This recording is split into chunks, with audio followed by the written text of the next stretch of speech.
What if I told you that your entire life trajectory could change with just one conversation? That the difference between getting promoted or passed over, winning an argument or losing it, commanding respect or being ignored, all comes down to a skill that most people never master? That skill is strategic communication. The ability to think fast, talk smart, and influence any situation in your favor. Every single day, you're in communication battles without even realizing it. In meetings, during negotiations, in casual conversations, even in text messages. And right now, while you're listening to this, 99% of people are losing these battles. They're stumbling over words, missing opportunities, failing to persuade, and watching others take control of situations that should be theirs. But here's what the top 1% of communicators know. Communication isn't about being the loudest person in the room or having the biggest vocabulary. It's about understanding the psychological triggers that drive human behavior, mastering the techniques that create instant rapport, and developing the mental frameworks that allow you to respond brilliantly under pressure. It's about becoming someone others naturally listen to, respect, and follow.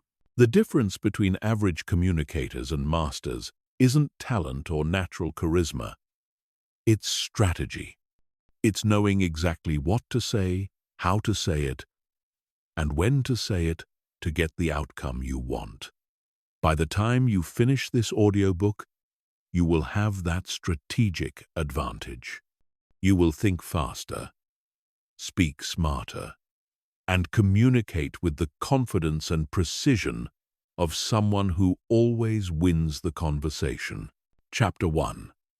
The Split-Second Advantage.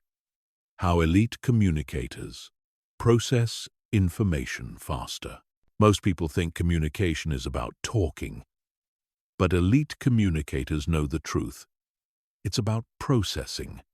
Before a single word leaves your mouth, your brain is running complex calculations, analyzing social dynamics, predicting responses, and selecting the optimal strategy. The difference between someone who stumbles through conversations and someone who dominates them isn't speaking ability, it's processing speed. Your brain receives over 11 million pieces of information every second. But most people only consciously process about 40 bits of that information. This means they're missing 99.9% of the data that could give them a massive communication advantage. Elite communicators have trained themselves to capture and process exponentially more information in real time, giving them what I call the split-second advantage. The first level of advanced processing is contextual awareness. While average communicators focus only on the words being spoken, masters are simultaneously reading body language, vocal tonality, micro-expressions, group dynamics, power structures, and underlying motivations. They're asking themselves, what is this person really trying to achieve? What are they not saying? Who are they trying to impress? What are their fears, desires, and pressure points? This level of awareness requires training your brain to operate on multiple channels simultaneously. Practice the 3-layer listening technique. Layer 1 is the literal words being spoken. Layer 2 is the emotional subtext and what they're really feeling. Layer 3 is the strategic context and what they're trying to accomplish. Most people get stuck on Layer 1, but masters operate on all 3 layers at once. The second critical processing skill is pattern recognition. Elite communicators have developed an extensive database of communication patterns, personality types, and behavioral triggers. When someone speaks, they instantly categorize that person's communication style, predict their likely responses, and adjust their approach accordingly. They recognize the patterns of someone who needs to feel important, someone who responds to logic versus emotion, someone who's defensive, someone who's testing them. Build your pattern recognition by studying the communication styles around you. Notice how different personality types respond to different approaches. The analytical person who wants data and evidence. The relationship-focused person who needs to feel heard and understood. The results-driven person who wants bottom-line conclusions. The creative person who responds to stories and possibilities.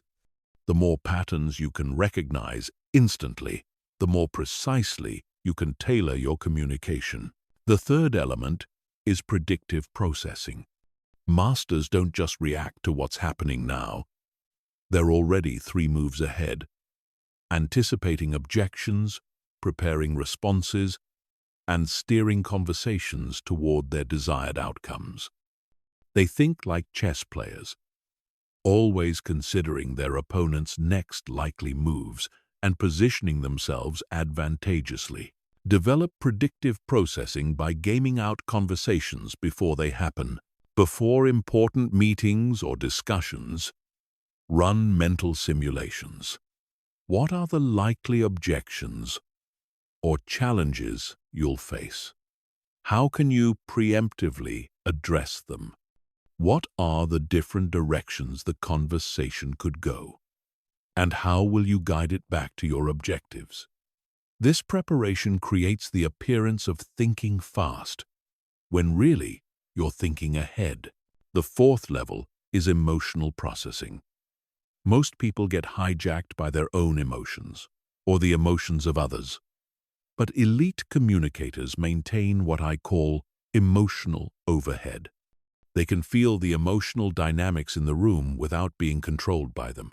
They recognize when someone is trying to trigger them, when emotions are being used strategically, and when emotional responses would hurt their position. Master emotional processing by developing what psychologists call emotional granularity. Instead of just feeling good or bad, train yourself to identify specific emotions with precision. Are you feeling frustrated, disappointed, or betrayed? Is the other person feeling anxious, defensive, or overwhelmed? The more precisely you can identify emotions, the more strategically you can respond to them.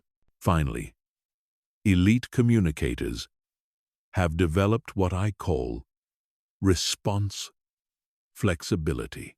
While most people have 1 or 2 communication modes, masters have dozens of different approaches they can deploy instantly based on what the situation requires. They can shift from logical to emotional, from direct to indirect, from collaborative to authoritative, all within the same conversation, depending on what will be most effective. This isn't about being manipulative or fake. It's about being strategically adaptive.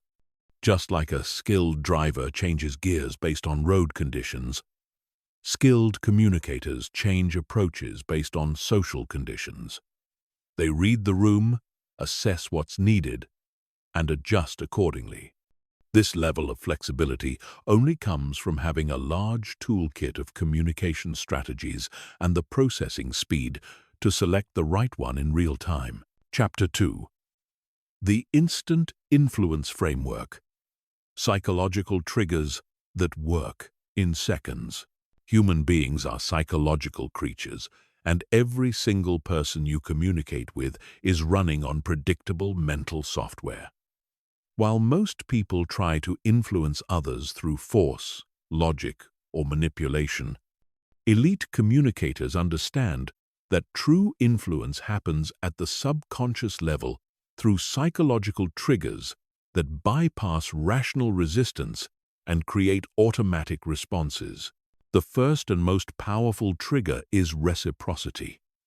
The human brain is hardwired to return favors and respond to gifts, even symbolic ones. But here's what most people get wrong. They try to use reciprocity by giving something and immediately asking for something back. Elite communicators understand that reciprocity works best when it's unexpected and when there's a delay between the giving and the asking. Master reciprocity by becoming genuinely useful to others before you need anything from them. Share valuable information, make helpful introductions, offer sincere compliments, or simply give your full attention. The key is that your giving must feel genuine, not transactional. When you later need something from that person, they'll feel psychologically compelled to help because the reciprocity debt is still active in their subconscious mind. The second trigger is social proof. People look to others to determine appropriate behavior, especially in uncertain situations. Instead of telling someone what to do, show them what others like them have already done. But not just any others, specifically others they respect or identify with. The closer the social proof matches their identity, the more powerful it becomes. Use social proof by collecting and strategically deploying stories of people similar to your listener who have taken the action you want them to take. If you're trying to persuade a cautious decision maker, tell them about another cautious person who carefully evaluated the same decision and chose your path. If you're dealing with someone who prides themselves on being innovative, show them how forward-thinking people are already doing what you're suggesting. The third trigger is commitment and consistency. Once people take a position or make a commitment, they feel psychological pressure to remain consistent with that position, even if circumstances change. Elite communicators don't try to push people toward decisions. They lead them to convince themselves and then commit to positions that align with their goals. Activate this trigger by asking questions that lead people to state positions that support your objectives. Instead of telling someone they should exercise more, ask them if they think regular exercise is important for long-term health. When they say yes, and they will, they've just committed to a position that makes it psychologically difficult to refuse exercise-related suggestions. You're not changing their mind. You're helping them recognize what they already believe. The fourth trigger is authority. People automatically defer to perceived expertise and authority figures, but real authority isn't about titles or credentials. It's about demonstrated competence and confident communication. You can establish authority in any conversation by showing depth of knowledge, speaking with conviction, and using what I call authoritative language patterns. Build instant authority by mastering your subject matter so thoroughly that you can speak about it with genuine confidence. Use specific examples, precise numbers, and insider knowledge that demonstrates you're not just repeating what you've heard elsewhere. Speak in declarative statements rather than tentative suggestions. Instead of, "I think maybe you should consider," say, "The most effective approach is, authority is communicated through certainty, not volume." The fifth trigger is scarcity. People want what they can't have and value what's limited. But crude scarcity tactics like limited time offer are obvious and often backfire. Elite communicators create sophisticated scarcity by highlighting the unique aspects of opportunities, the costs of delay, or the competitive nature of situations.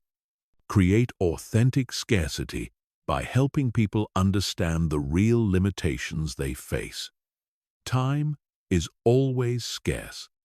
Attention is always limited. Opportunities often have natural windows. Instead of creating artificial urgency, help people recognize the genuine time sensitivity of their situations and the real costs of indecision or delay. The sixth trigger is liking. People say yes to people they like. But liking isn't about being nice or agreeable. Research shows that we like people who are similar to us, who complement us genuinely, and who we perceive as being on our side. Elite communicators build rapid rapport by finding genuine commonalities, giving authentic recognition, and positioning themselves as allies rather than adversaries. Master the liking trigger by becoming genuinely curious about others and finding authentic points of connection. Look for shared experiences, similar challenges, common goals, or mutual contacts. Give specific, genuine compliments about things you actually admire. Most importantly, position conversations as collaborative problem-solving rather than adversarial negotiations. The final trigger is loss aversion. People are psychologically wired to fear loss more than they value gain. Instead of only talking about what someone will gain from taking action, elite communicators help them understand what they'll lose by not acting.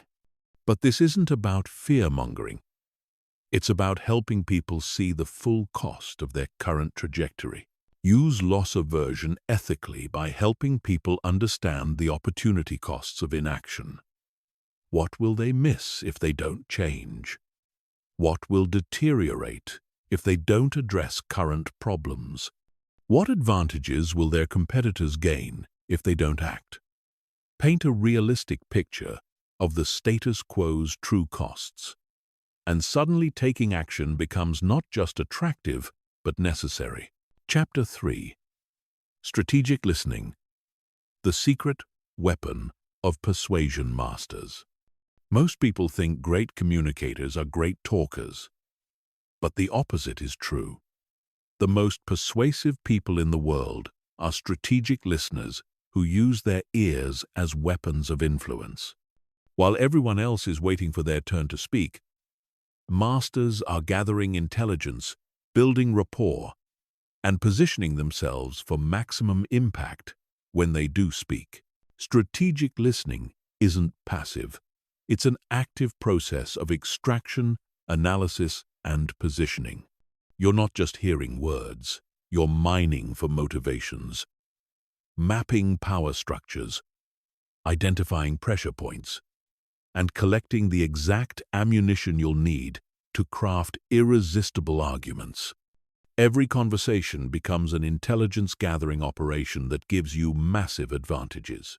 The first level of strategic listening is emotional archaeology.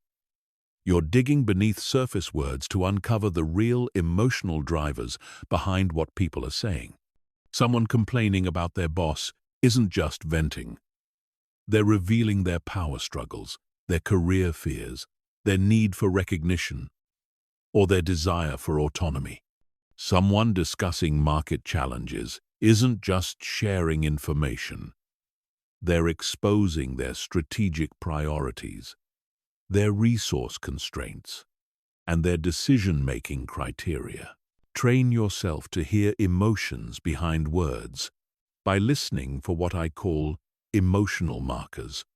Listen for energy changes in their voice.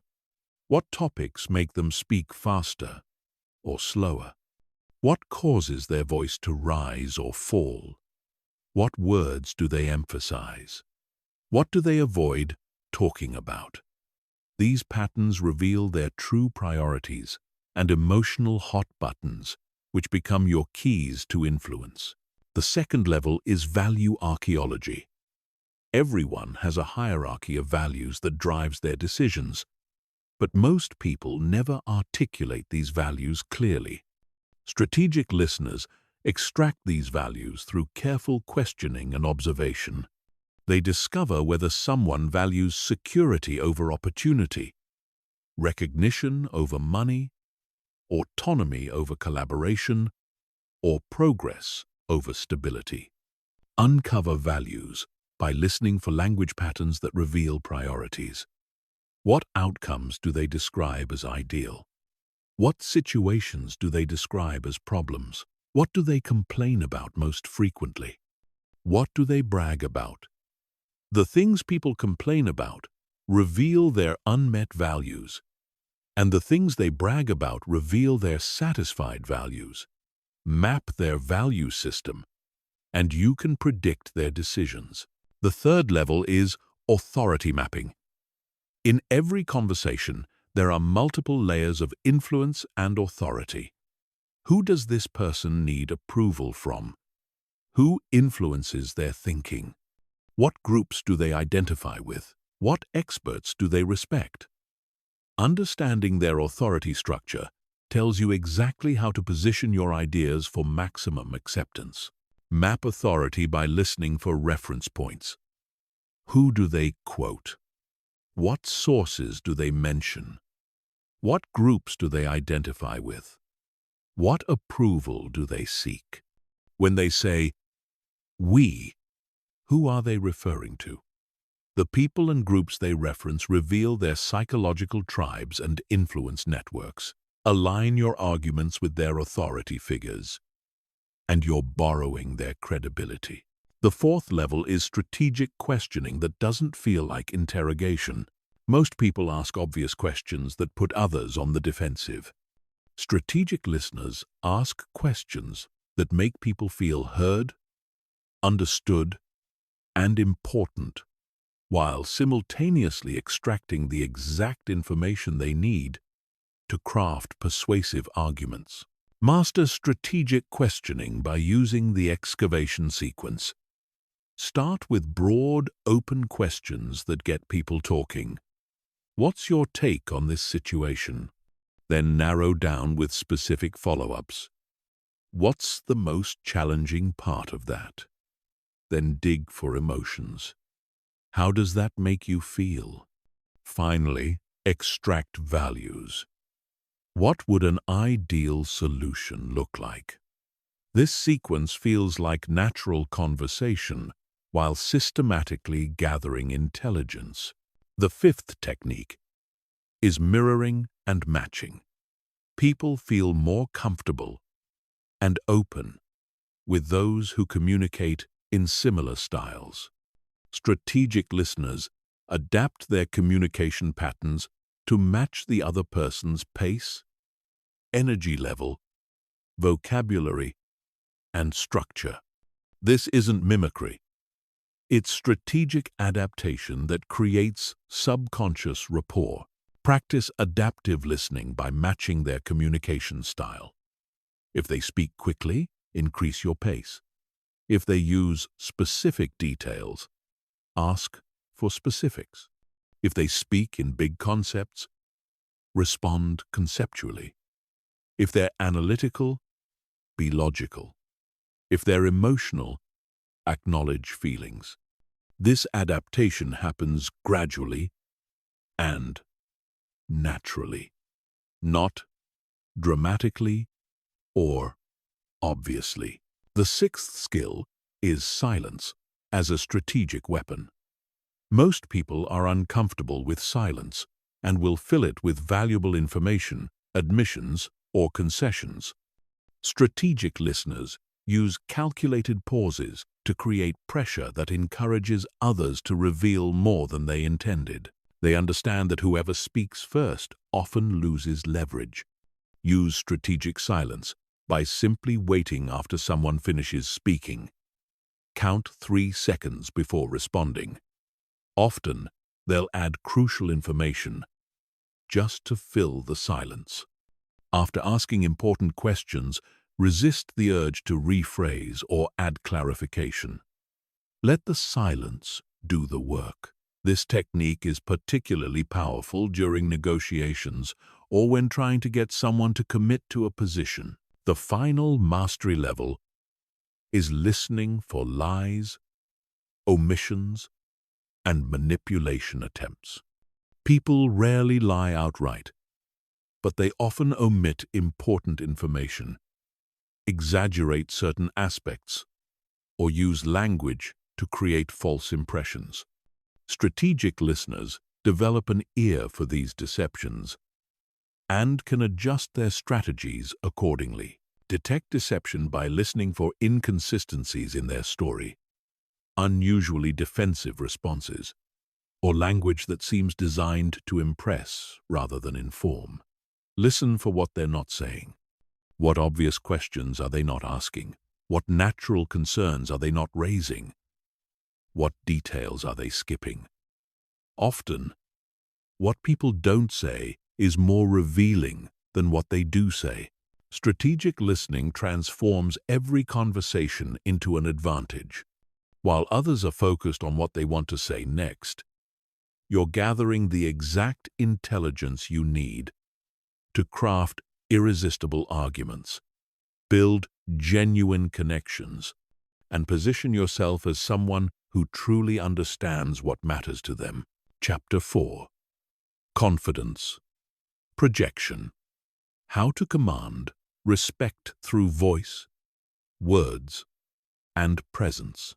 Confidence is the invisible force that determines whether people listen to your words or dismiss them, whether they see you as a leader or a follower, whether they trust your judgment or question your competence.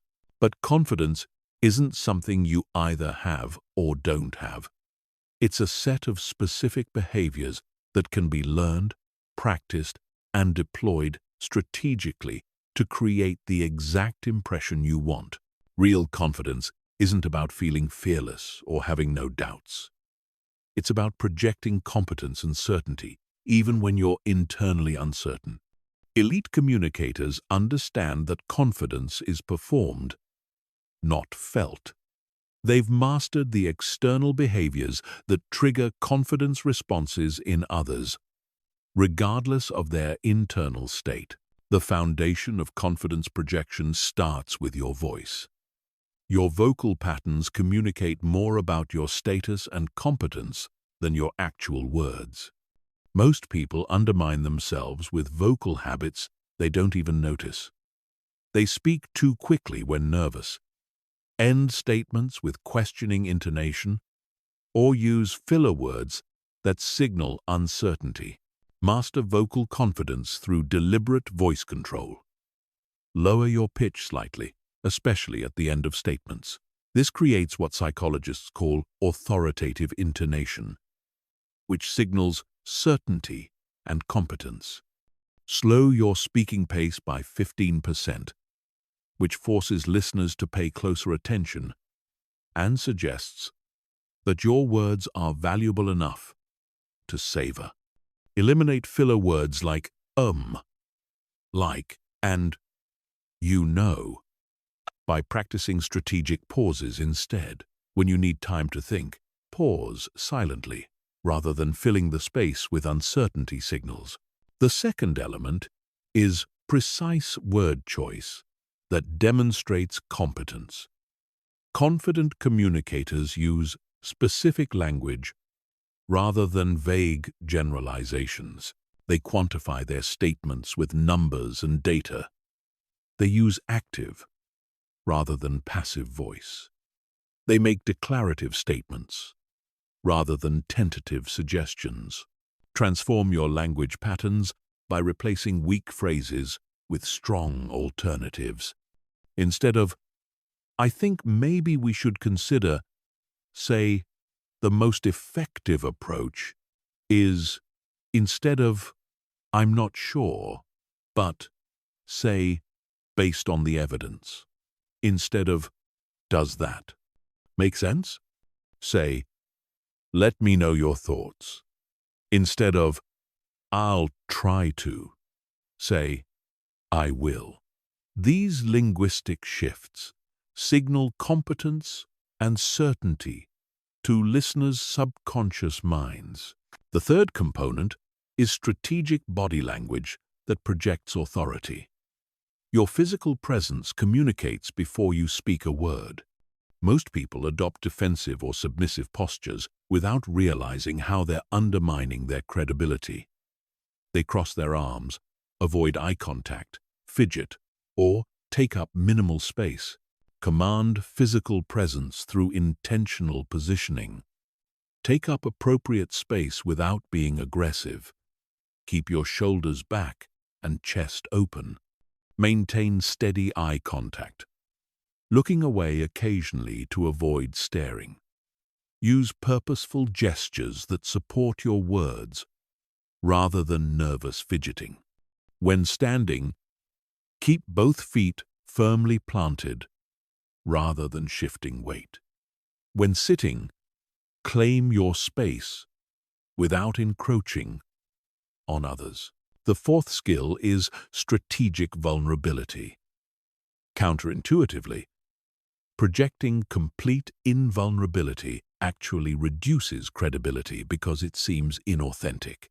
True confidence includes the ability to admit limitations, acknowledge mistakes, and express uncertainty when appropriate. But this vulnerability must be strategic, not accidental. Master strategic vulnerability by owning your limitations before others discover them. If you're presenting in an area outside your expertise, acknowledge that upfront but emphasize what you do know. If you make a mistake, address it quickly and matter-of-factly, without over-apologizing.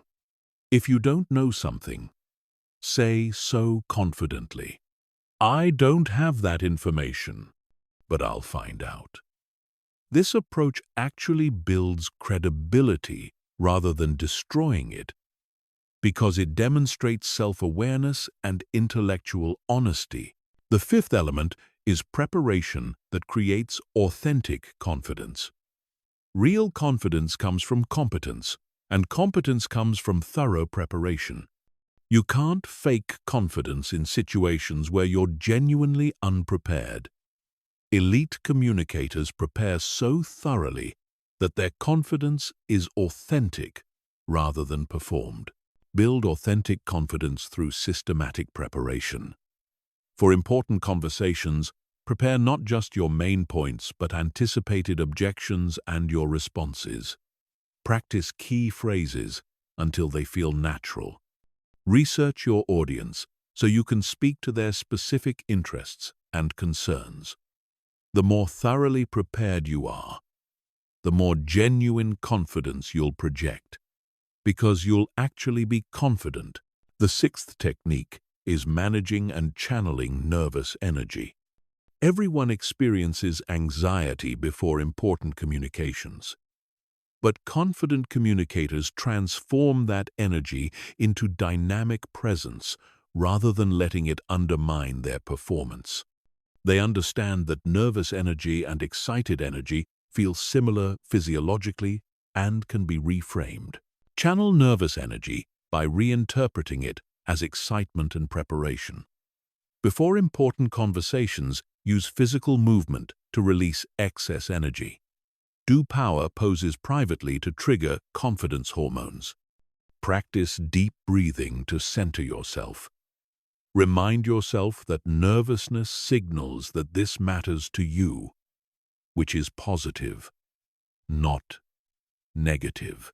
The final mastery level is contextual confidence adaptation. Different situations require different types of confidence expressions.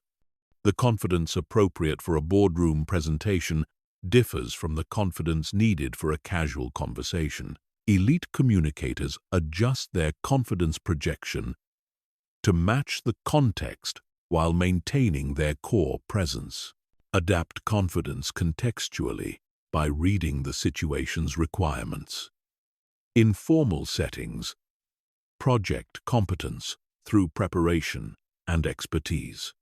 In creative environments, show confidence through willingness to explore ideas. In relationship-building contexts, demonstrate confidence through genuine interest in others. In high-stakes negotiations, project confidence through calm persistence and strategic thinking. True confidence projection isn't about dominating others or appearing perfect. It's about creating an authentic impression of competence, reliability, and thoughtful leadership that makes others naturally want to listen, follow, and trust your judgment. Chapter 5. The High-Stakes Communication System. Thriving under pressure when it matters most. The difference between good communicators and great ones isn't visible in casual conversations. It emerges under pressure. When stakes are high, when emotions are elevated, and when there's no room for mistakes. These are the moments that define careers, relationships, and outcomes. While most people crumble under communication pressure, elite performers have systematic approaches that allow them to thrive when it matters most. High-stakes communication is fundamentally different from normal conversation. The psychology changes when consequences are significant. People become more defensive, more emotional, and more likely to misinterpret intentions. Information becomes politically charged. Every word carries weight. The normal rules of polite conversation become inadequate for the intensity of the moment. The first principle of high-stakes communication is emotional regulation under fire. When pressure increases, most people either become overly aggressive or overly passive. They let emotions hijack their strategic thinking, leading to decisions they later regret. Elite communicators maintain what I call emotional neutrality, a state where they can feel the pressure without being controlled by it. Develop emotional regulation through the pressure inoculation technique. Before high-stakes situations, mentally rehearse the most challenging scenarios you might face. Visualize yourself remaining calm when others become heated. Practice your responses to the worst-case scenarios. When you've already mentally experienced the pressure, the actual situation feels more manageable. Your nervous system has been trained to handle intensity without panic. The second principle is strategic message construction under time pressure. In high-stakes situations, you rarely have time to craft perfect responses. You need frameworks that allow you to construct compelling arguments quickly while avoiding the common traps of saying too much, revealing weaknesses, or making commitments you can't keep. Master rapid message construction through the position, reason, example, benefit framework. First, state your position clearly and briefly.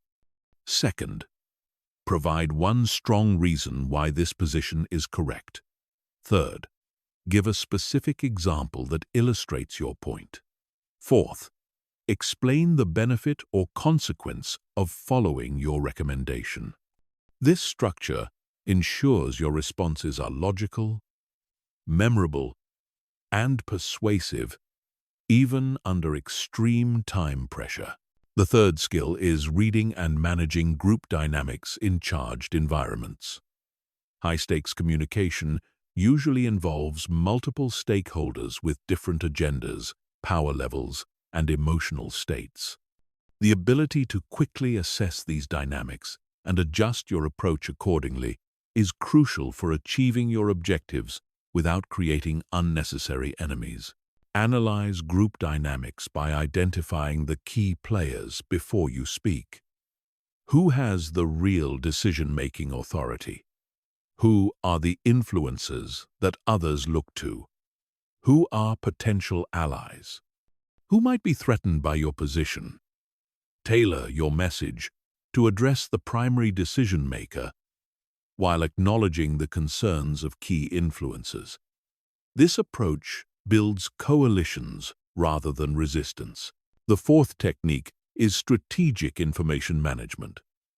In high-pressure situations, information becomes a weapon.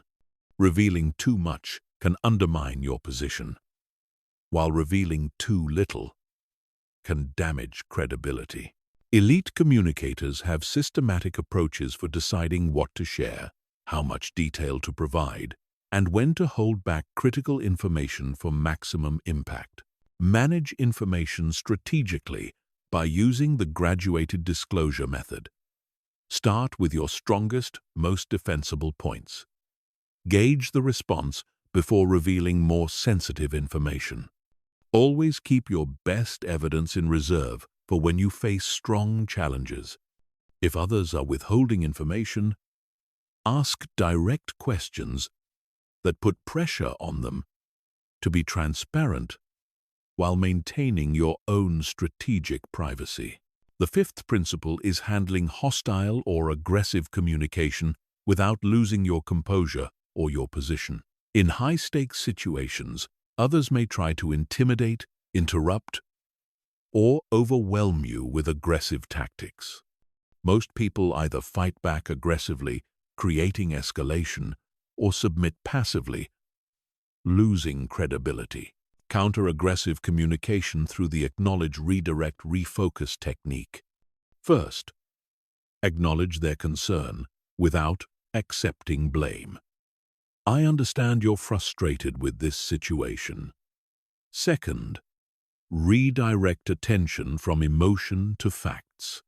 Let's look at the specific data. Third, refocus on mutual objectives. We both want to solve this problem effectively. This approach diffuses aggression without appearing weak or defensive. The sixth skill is making and extracting commitments in high-pressure environments. High-stakes communication often revolves around getting people to commit to specific actions or decisions. But pressure situations make people reluctant to commit and more likely to hedge or delay. Elite communicators know how to create commitment pressure without appearing pushy or manipulative. Extract commitments through the assumption close technique.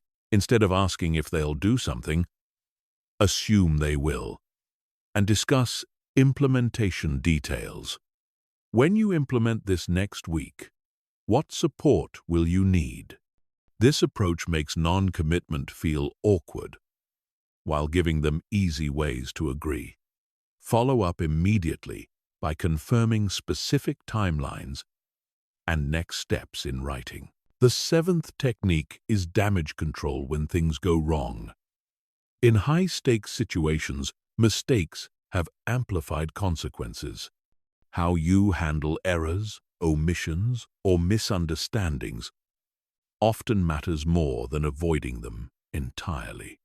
Elite communicators have protocols for quickly acknowledging problems, taking appropriate responsibility, and redirecting focus to solutions.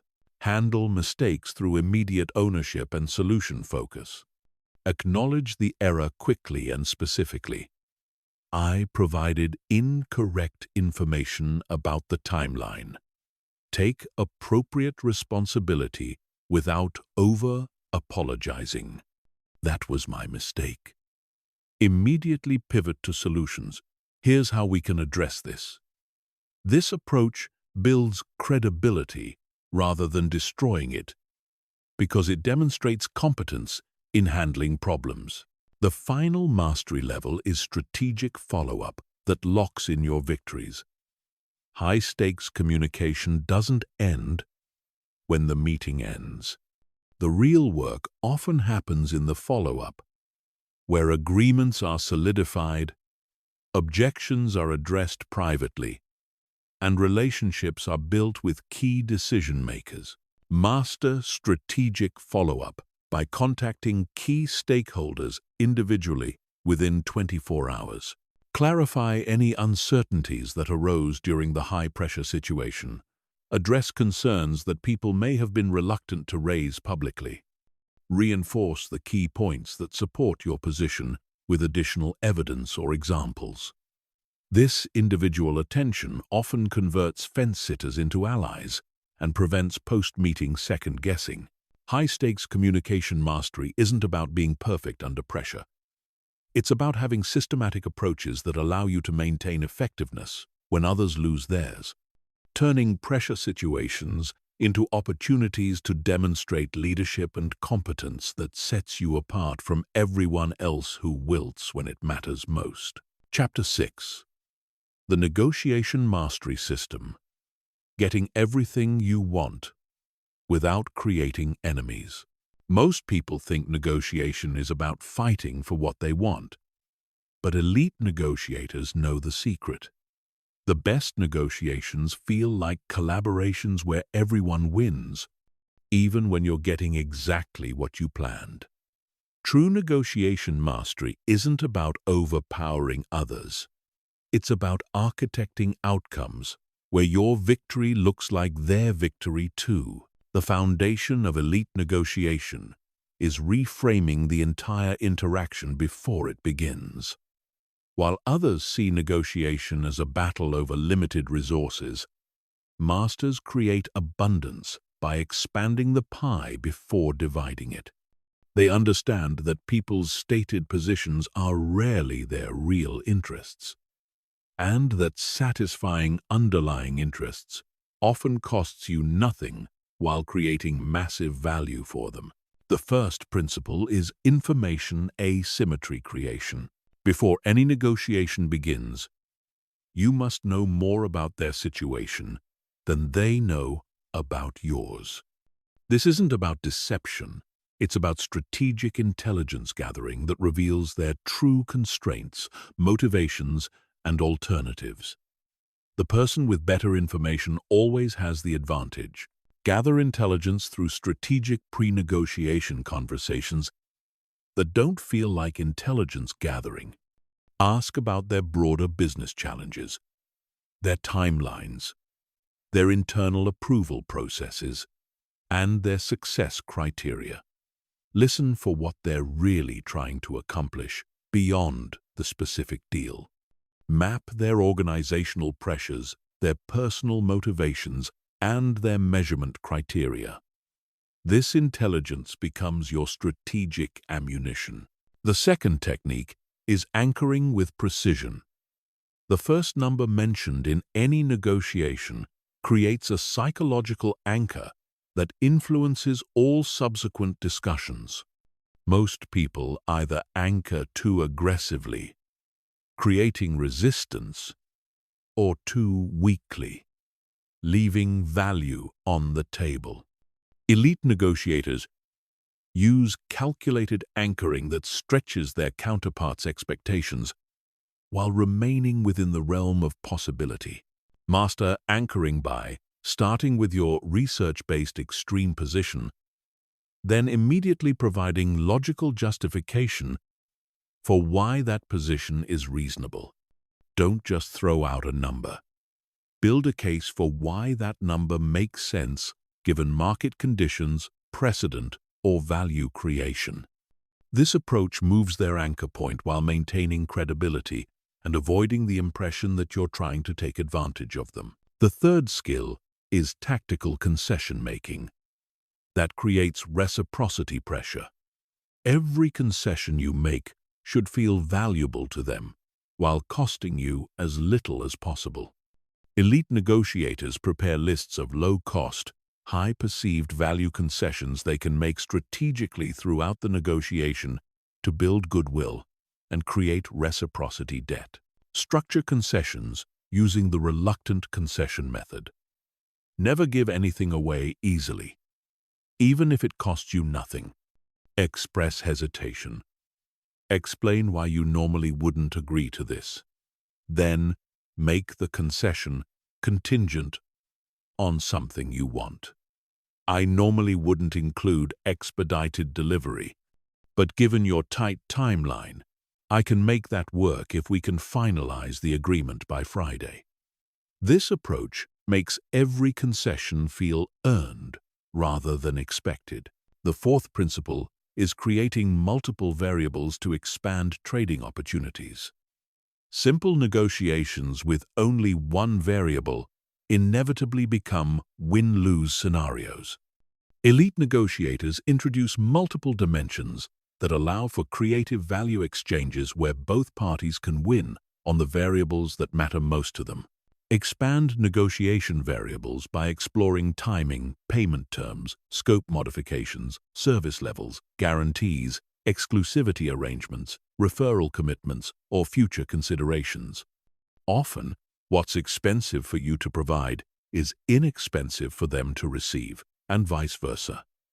Find these asymmetries and build trades around them that create mutual value. The fifth technique is strategic deadline management. Time pressure is one of the most powerful forces in negotiation, but most people use it crudely by creating artificial urgency. Elite negotiators understand real deadlines and use them strategically while being prepared to walk away when necessary. Manage deadlines by understanding both sides' real-time constraints, not their stated ones. What happens if this deal doesn't close by their deadline? What are the real consequences? Often, deadlines that seem immovable are actually flexible when you understand the underlying drivers. Use this knowledge to avoid being pressured into bad agreements while applying appropriate pressure when you have timeline advantages. The sixth skill is objection handling that strengthens your position. When someone raises an objection, most people either argue against it directly or give ground immediately. Elite negotiators use objections as opportunities to demonstrate value and build stronger cases for their position. Transform objections using the validate, isolate, reframe technique. First, validate their concern. To show you understand, that's a legitimate consideration. Second, isolate the objection to ensure you're addressing their real concern. If I can address the timeline issue, are there other concerns we need to discuss? Third, reframe the objection in the context of your overall value proposition. The timeline is tight because we prioritize quality, which is exactly why our clients choose us over faster competitors. The seventh principle is strategic use of alternatives and leverage. Your negotiating power comes from your alternatives, not from your arguments. The person who needs the deal least has the most power. Elite negotiators develop strong alternatives before they negotiate and communicate their alternatives subtly throughout the process. Build leverage by always having a plan B that you're genuinely willing to execute. This isn't about bluffing, it's about creating real options that reduce your dependence on any single negotiation. When you truly don't need to make a deal, you negotiate from a position of strength that others can sense, even if you never explicitly mention your alternatives. The final mastery level is emotional intelligence throughout high-pressure negotiations. Elite negotiators read and manage emotions, both their own and their counterparts, to keep negotiations productive even when tensions rise. They recognize when emotions are genuine versus strategic, when to acknowledge emotions versus ignore them, and when to take breaks versus push through. Master negotiation, emotional intelligence, by staying calm when others become heated, acknowledging emotions without being controlled by them, and using emotional peaks strategically. When someone becomes angry or frustrated, often the best response is to remain calm and say, "I can see this is important to you. Help me understand what's driving this concern." This approach diffuses emotion while gathering intelligence about their real priorities. Elite negotiation isn't about winning at others' expense. It's about creating outcomes that serve your interests, while giving others legitimate reasons to feel good about the agreement. This approach builds long-term relationships while achieving your objectives, turning one-time negotiations into ongoing partnerships that create value for years. Chapter 7. Advanced People Reading. Decoding. Hidden intentions and unspoken motivations.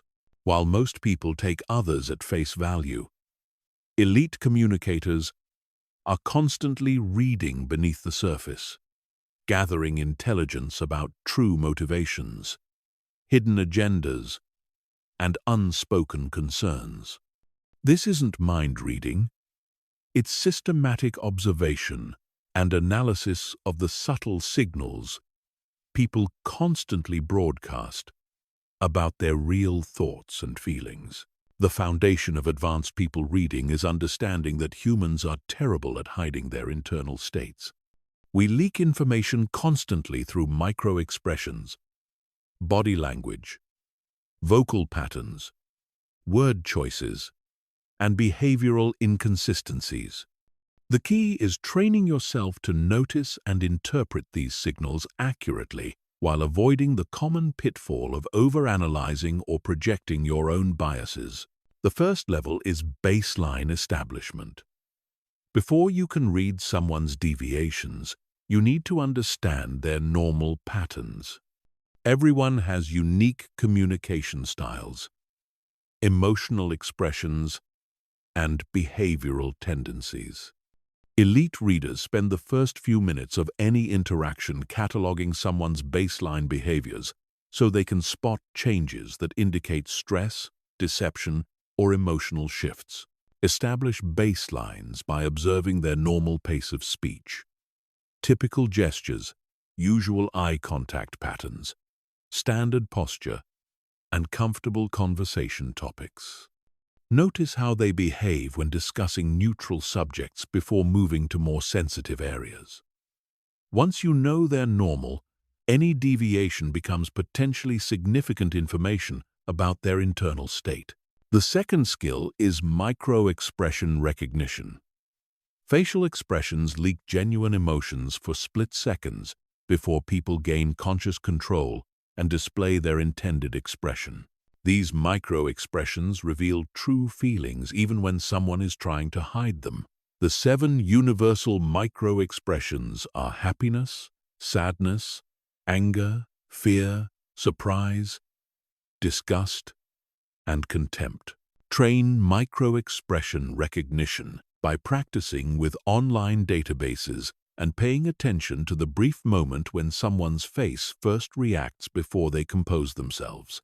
Look for incongruence between someone's words and their immediate facial reaction. If someone says, "That sounds great," but flashes a micro-expression of concern, you're seeing their real response before their social filter kicks in. The third technique is vocal pattern analysis. The voice carries enormous amounts of emotional and psychological information that most people miss because they focus only on words. Changes in pitch, pace, volume, and vocal quality reveal stress, excitement, deception, or uncertainty. Even when the words remain controlled, read vocal patterns by listening for pace changes that indicate comfort or discomfort with topics. Pitch increases that often signal stress or deception. Volume changes that reveal confidence levels, and vocal quality shifts like breathiness or tension that indicate emotional states. Someone might say, "I'm completely confident about this," while their voice becomes higher and faster, revealing their actual uncertainty. The fourth level is body language cluster analysis. Individual gestures can be misleading, but patterns of body language create reliable pictures of internal states. Elite readers look for clusters of behaviors that reinforce each other, rather than interpreting single gestures in isolation. Analyze body language clusters by looking for multiple simultaneous signals that point in the same direction. Defensiveness might show up as crossed arms, plus lean-back posture, plus reduced eye contact, plus closed lip expressions. Genuine interest might appear as forward lean, plus open gestures, plus increased eye contact, plus animated expressions. The more signals that align, the more confident you can be in your interpretation. The fifth skill is linguistic analysis that reveals thought patterns and priorities. People's word choices, sentence structures, and speech patterns reveal how they think, what they prioritize, and what they're trying to avoid discussing. Elite readers listen not just to what's said, but how it's structured and what's omitted. Analyze language patterns by noticing their preferred sensory language. Do they use visual terms like, "I see what you mean," or auditory terms like, "that sounds right," or kinesthetic terms like, "I feel like"? This reveals their processing style and gives you clues about how to communicate most effectively with them. Listen for absolute versus qualified language, which indicates confidence levels and potential flexibility. The sixth technique is detecting deception and manipulation attempts. People rarely lie outright, but they often omit information, exaggerate certain aspects, or use language strategically to create false impressions. Elite readers recognize the subtle signs of information management and can adjust their strategies accordingly. Spot deception signals by watching for increased self-touching, changes in eye contact patterns, defensive body positioning, increased use of qualifying language like "to be honest" or "frankly," and stories that lack specific details or include irrelevant information designed to distract. Remember that these are indicators, not proof, and should prompt further investigation rather than immediate conclusions. The seventh skill is reading group dynamics and power structures. In group settings, understanding who has real influence, who defers to whom, and what alliances exist gives you strategic advantages in positioning your message and building support for your ideas.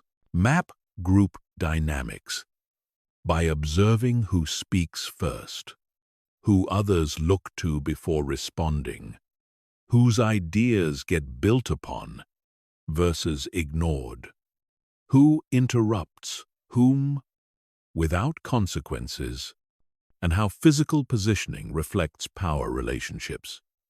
In meetings, watch who people check with through eye contact before committing to positions. These patterns reveal the real decision-making structure, regardless of formal titles. The eighth technique is motivation archaeology through strategic questioning. Beyond reading external signals, elite communicators are skilled at asking questions that reveal underlying motivations, fears, and desires that others might not even be fully conscious of themselves. Extract motivations by asking about ideal outcomes, worst fears, past experiences that shaped their thinking, and the consequences they're trying to avoid. Instead of asking, "What do you want?" which gets surface responses, ask, "What would success look like in this situation?" Or, "What keeps you up at night about this issue?" These questions reveal deeper drivers that become keys to influence. The final mastery level is reading across cultural and individual differences.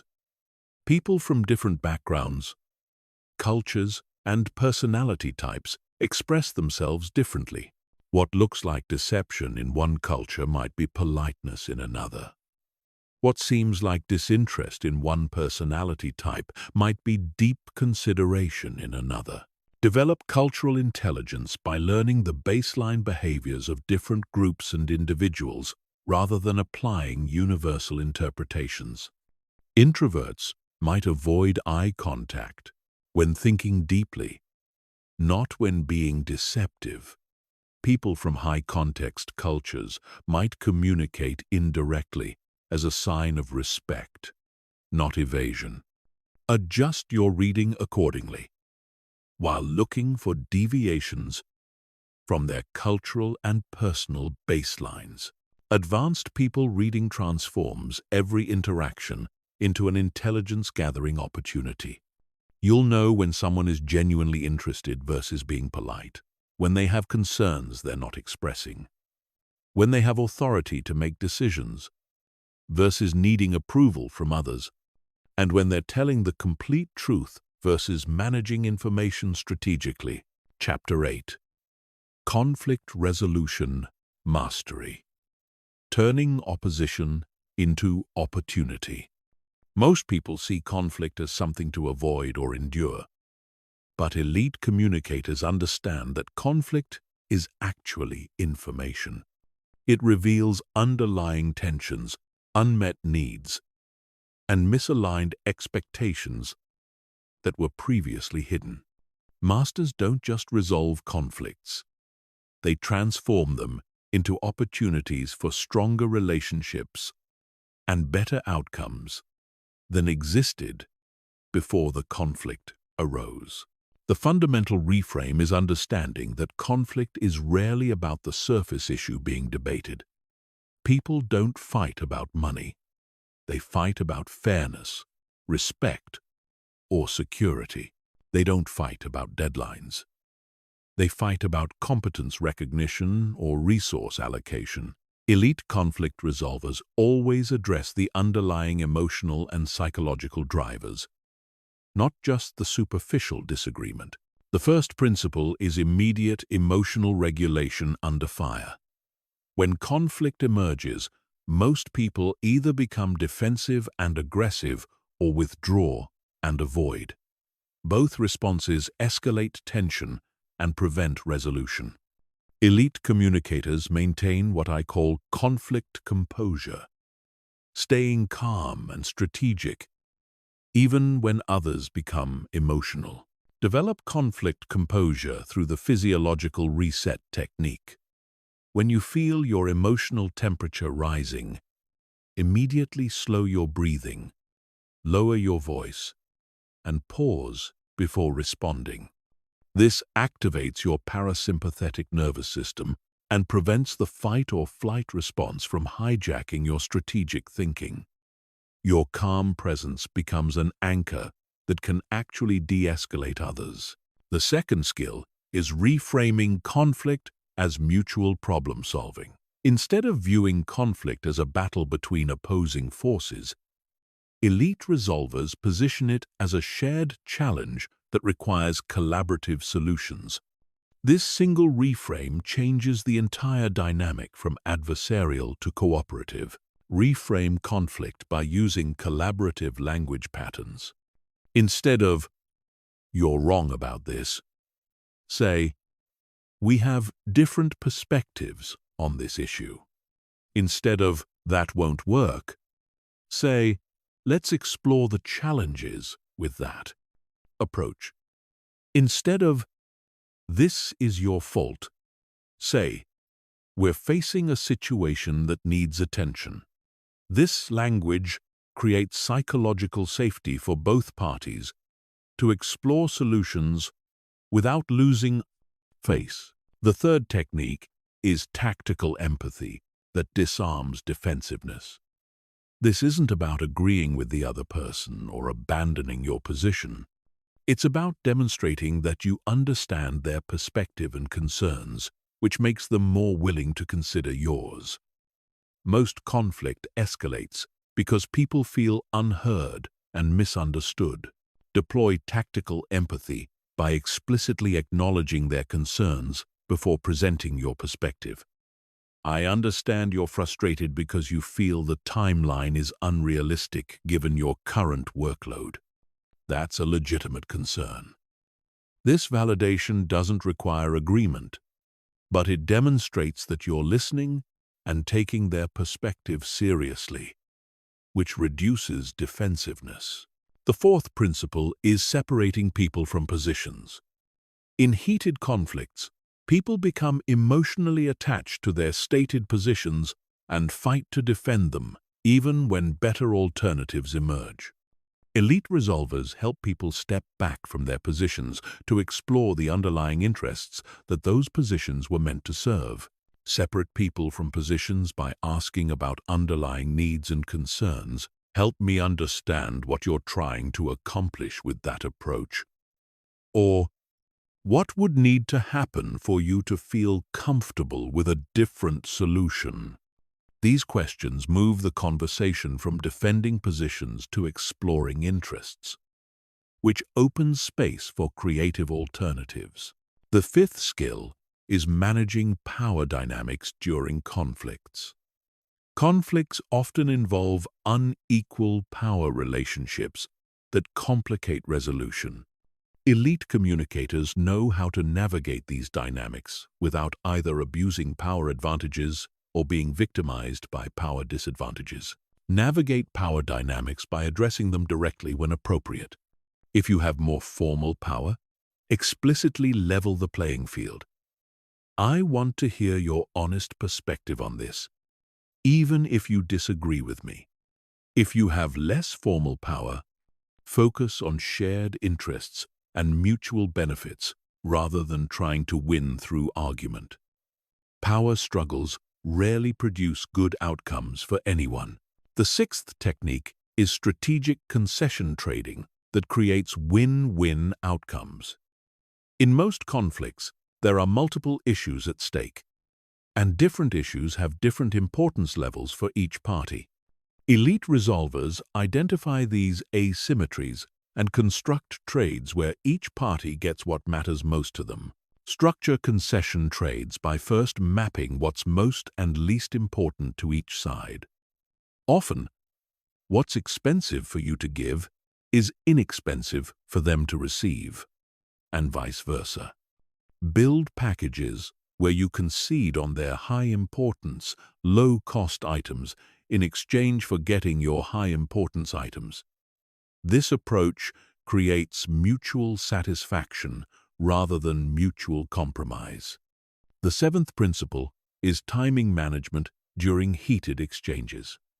Conflicts often escalate because people try to resolve everything immediately while emotions are running high. Elite resolvers know when to engage, when to de-escalate, and when to take strategic breaks that allow emotions to cool and perspectives to shift. Manage conflict timing by recognizing when emotions are too high for productive discussion. If someone is extremely angry or upset, immediate resolution attempts often backfire. Instead, acknowledge the importance of the issue and suggest a specific time to continue the discussion when both parties can approach it more strategically. This is clearly important to both of us. Let's schedule time tomorrow morning to work through this properly. The eighth skill is building stronger relationships through conflict resolution. Elite communicators don't just resolve the immediate disagreement. They use the conflict as an opportunity to establish better communication patterns, clearer expectations, and stronger working relationships going forward. Strengthen relationships through conflict by explicitly discussing what you've learned about each other's communication styles, priorities, and concerns. This conversation helped me understand that advance notice on schedule changes is really important to you. I'll make sure to give you more lead time going forward. This approach transforms conflict from relationship damage into relationship improvement. The final mastery level is preventing future conflicts through systematic communication improvement. Rather than just fixing the current problem, elite communicators establish ongoing practices that reduce the likelihood of similar conflicts arising again. Prevent future conflicts by creating better communication systems. This might include regular check-ins to surface issues before they become conflicts, clearer decision-making processes so everyone understands their role, or explicit agreements about how to handle disagreements when they arise. The goal is to build a culture where conflicts are addressed quickly and constructively, rather than being avoided until they explode. Conflict resolution mastery isn't about winning arguments or getting your way. It's about transforming opposition into opportunities for better understanding, stronger relationships, and more effective collaboration. When you master these skills, people will seek you out to help resolve difficult situations because they know you can find solutions that work for everyone. Chapter 9. Authority Building. How to become the person others naturally follow. Real authority has nothing to do with titles or formal power. It's the invisible force that makes people naturally defer to your judgment, seek your opinion, and follow your lead, even when you have no formal authority over them.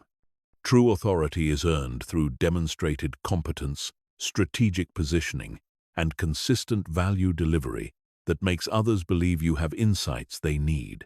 The foundation of authority building is understanding that authority is perception, and perception is manageable. People grant authority to those they believe have superior knowledge, judgment, or capability in areas that matter to them. Your job is to systematically build and communicate competence in ways that create this perception without appearing arrogant or self-promotional. The first principle is expertise demonstration through strategic knowledge display. Simply being competent isn't enough if others don't recognize your competence. Elite authority builders have systematic approaches for showcasing their expertise in ways that feel natural and helpful rather than boastful. Demonstrate expertise by becoming the go-to source for valuable information in your area. Share insights that others find useful. Provide analysis that helps people understand complex situations. Offer perspectives that reveal patterns others miss. Do this consistently across multiple channels and contexts, so people begin to associate you with valuable thinking in your domain. The second technique is strategic opinion leadership through thought contribution. Authority figures don't just respond to conversations, they shape them. They introduce new frameworks, challenge conventional wisdom, and articulate positions that influence how others think about important issues. Build thought leadership by taking clear positions on important issues in your field and articulating the reasoning behind those positions. Write articles, speak at events, participate in important conversations, and offer frameworks that help others organize their thinking. When people start referencing your ideas or using your frameworks, you're building intellectual authority. The third skill is competence amplification through selective challenge acceptance. Authority is built by successfully handling difficult situations that others can't or won't tackle. Elite authority builders strategically take on challenging projects or problems that allow them to demonstrate superior capability. Amplify competence by volunteering for high-visibility challenges where success will be noticed and attributed to your capabilities. Look for problems that others have struggled with or avoided. When you succeed where others have failed, your competence becomes visible and undeniable.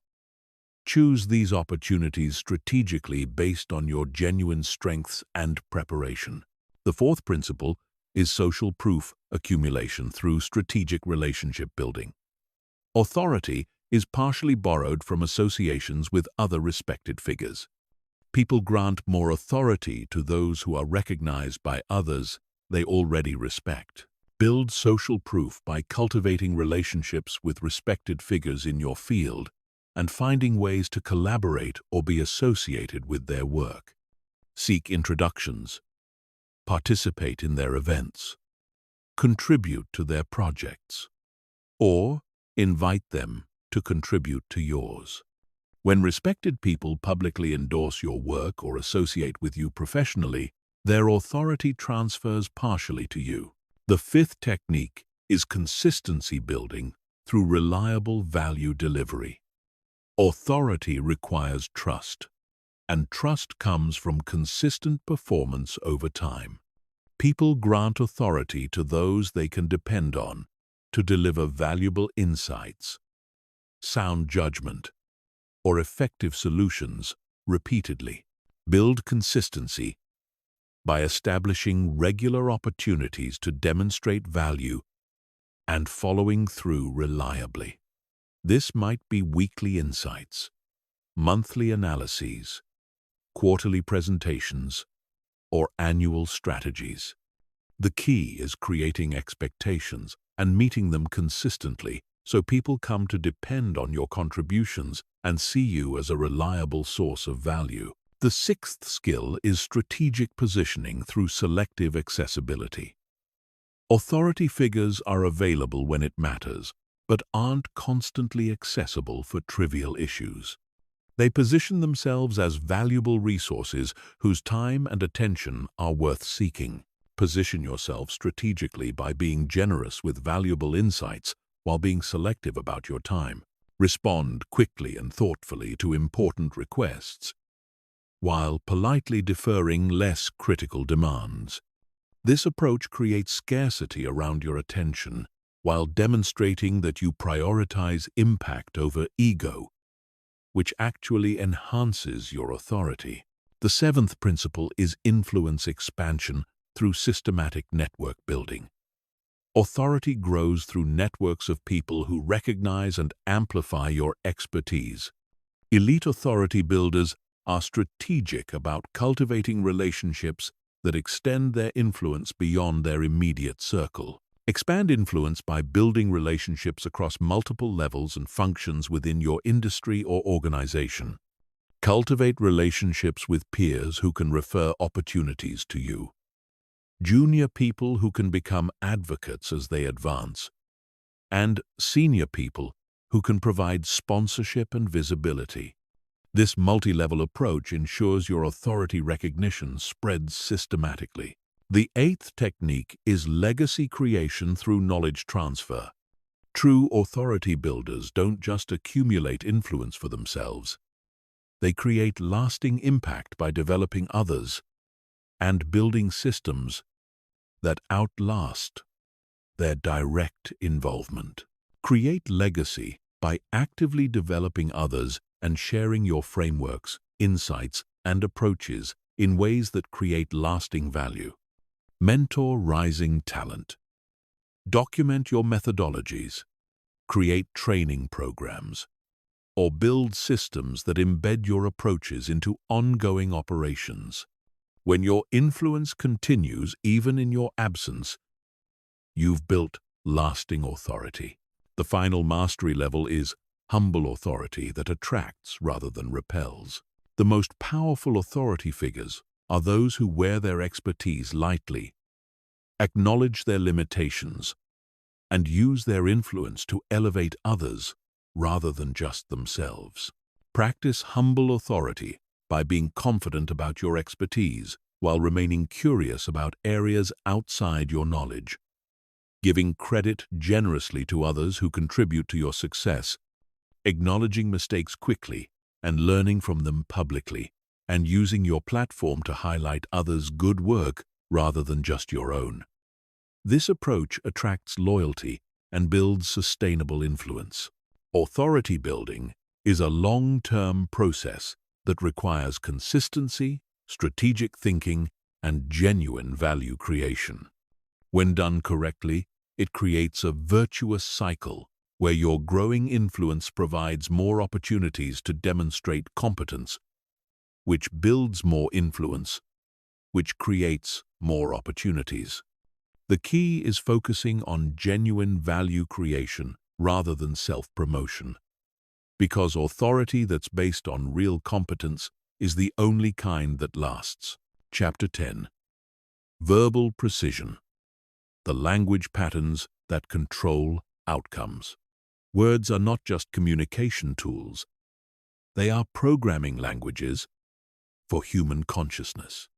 The specific words you choose, the patterns you use, and the structures you employ literally shape how others think about situations, themselves, and their options.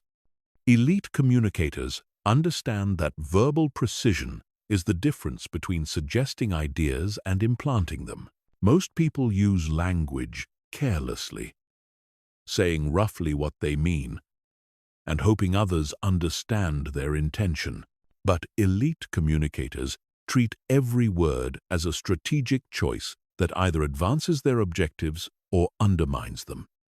They understand that small changes in language create massive changes in psychological impact. The first principle is presupposition mastery that bypasses resistance.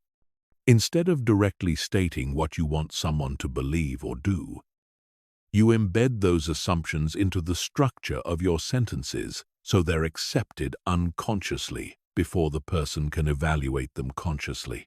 Master presuppositions by structuring sentences that assume the outcomes you want. Instead of, if you decide to move forward with this project, say, when you move forward with this project. Instead of, do you think this approach could work? Say, how do you think this approach will work best? These subtle shifts program assumptions into the listener's mind without triggering resistance. The second technique is temporal language patterns that create urgency and momentum.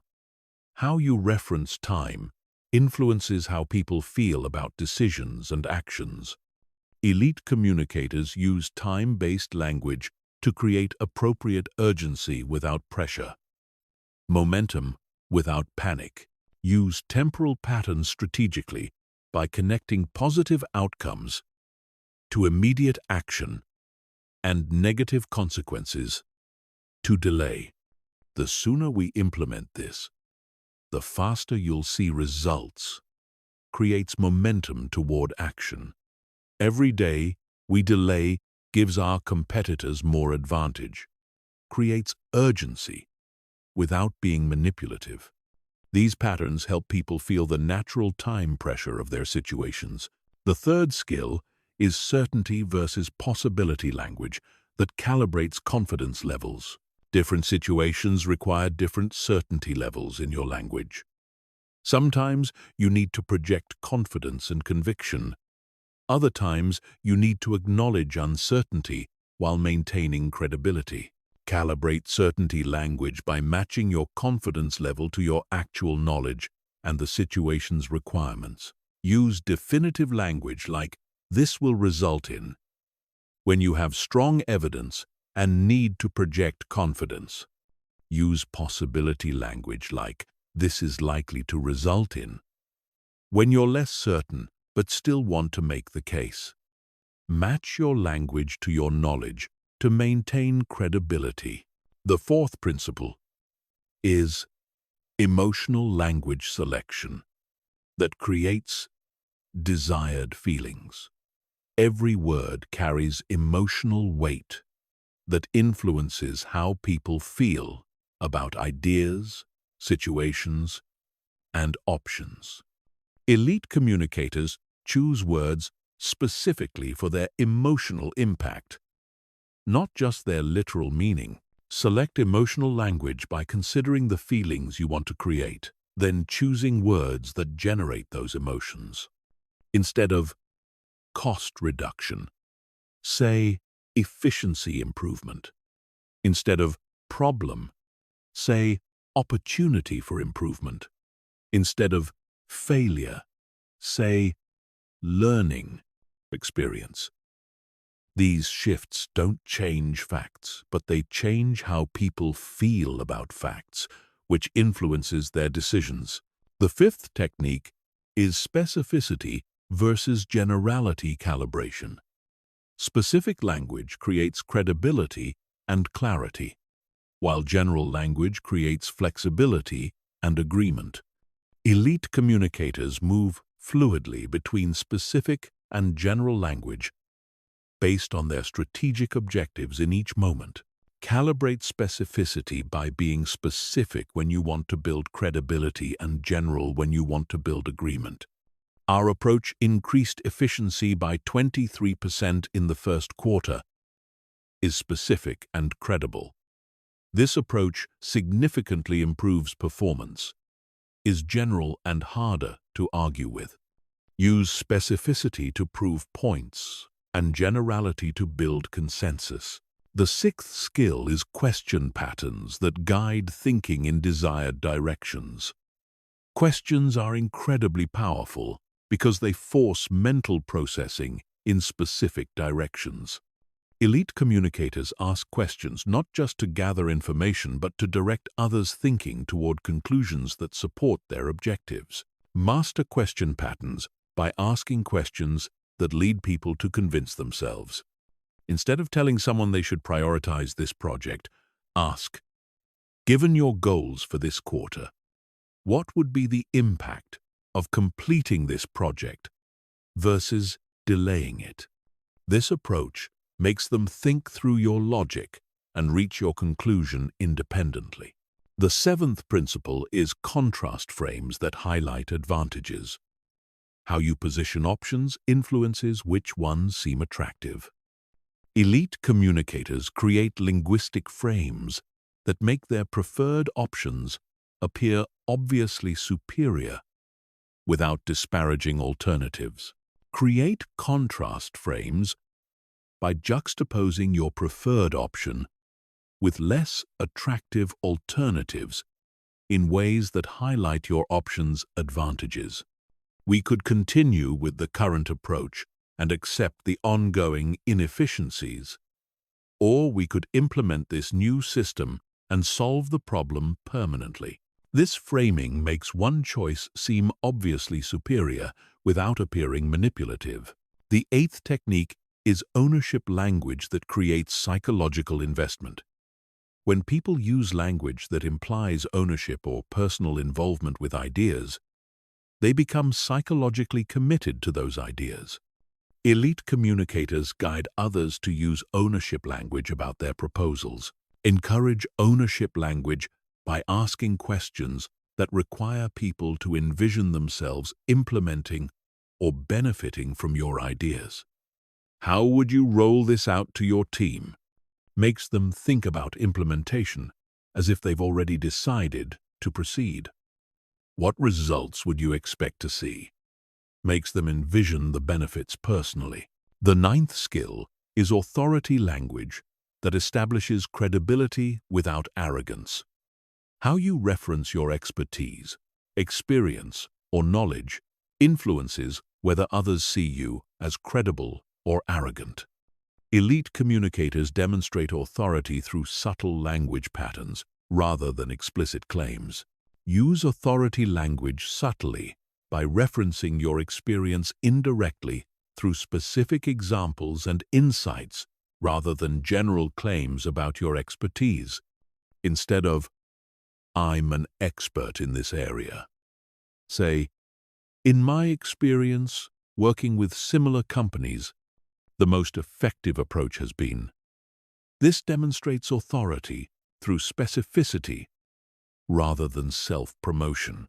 The final mastery level is adaptive language matching that builds unconscious rapport.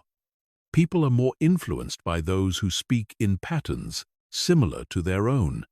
Elite communicators adapt their language patterns to match their audience while maintaining their core message.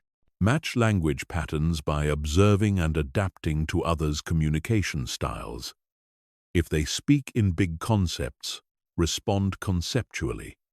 If they use specific data, provide specifics. If they're relationship-focused, use collaborative language. If they're results-oriented, use outcome language. This adaptation creates unconscious comfort that makes your message more persuasive. Verbal precision isn't about manipulation or trickery. It's about choosing language that accurately represents your ideas while presenting them in ways that create the best possible outcomes for everyone involved.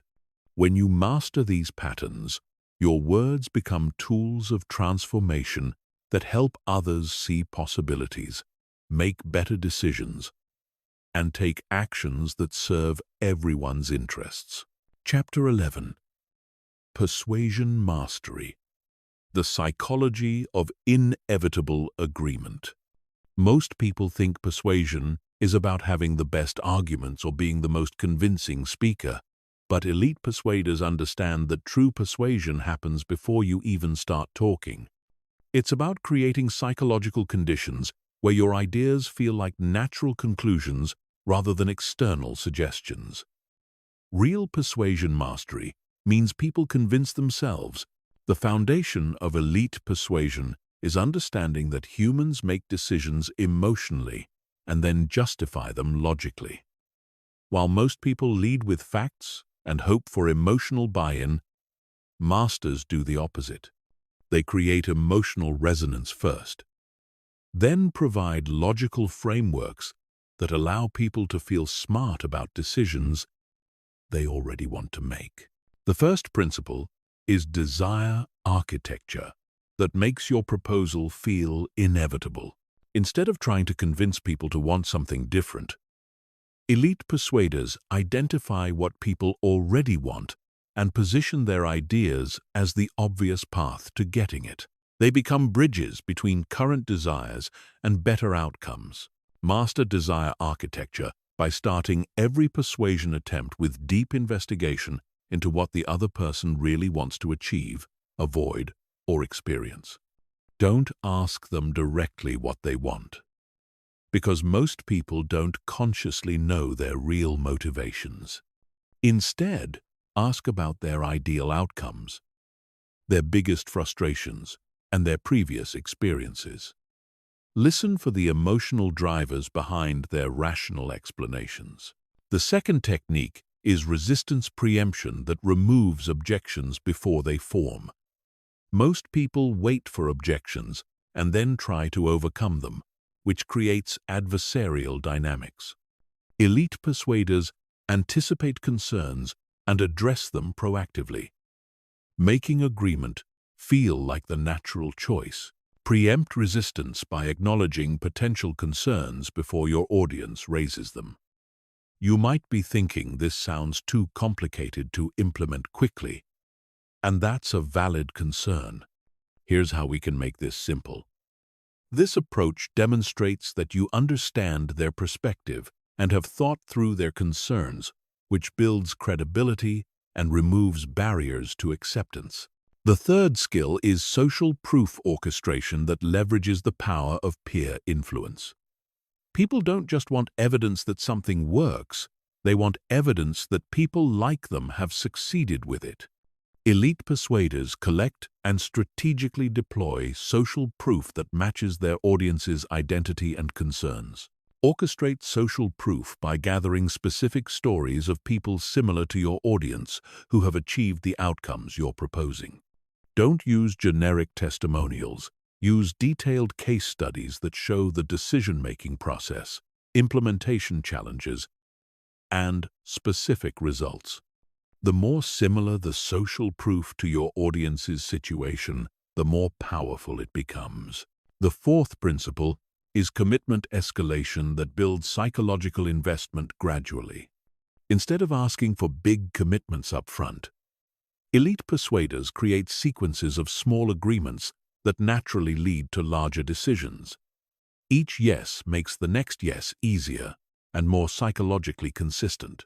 Structure commitment escalation by starting with easy agreements about problems or desired outcomes, then gradually moving towards solution agreement and implementation commitment. Do you agree that this situation needs to be addressed? Leads to, do you think this approach could solve it? Which leads to, what would need to happen to move forward? Each step feels natural while building momentum toward your objective. The fifth technique is value reframing that shifts perspective on costs and benefits. How people evaluate options depends entirely on the frame of reference you establish. Elite persuaders don't just present benefits. They reframe the entire context to make their proposal appear obviously valuable. Master value. Reframing. By changing the comparison points and time horizons people use to evaluate your proposal. Instead of comparing your solution to doing nothing, compare it to the cost of the status quo over time. Instead of focusing on upfront investment, focus on long-term return. The question isn't whether this costs money. It's whether the cost of not solving this problem is higher than the cost of solving it. The sixth skill is urgency creation through genuine scarcity. Artificial deadline pressure often backfires, but authentic urgency based on real consequences creates appropriate motivation without manipulation. Elite persuaders help people understand the true costs of delay and the real windows for opportunity. Create authentic urgency by revealing the natural time pressures that already exist in their situation. Market windows close. Competitive advantages erode.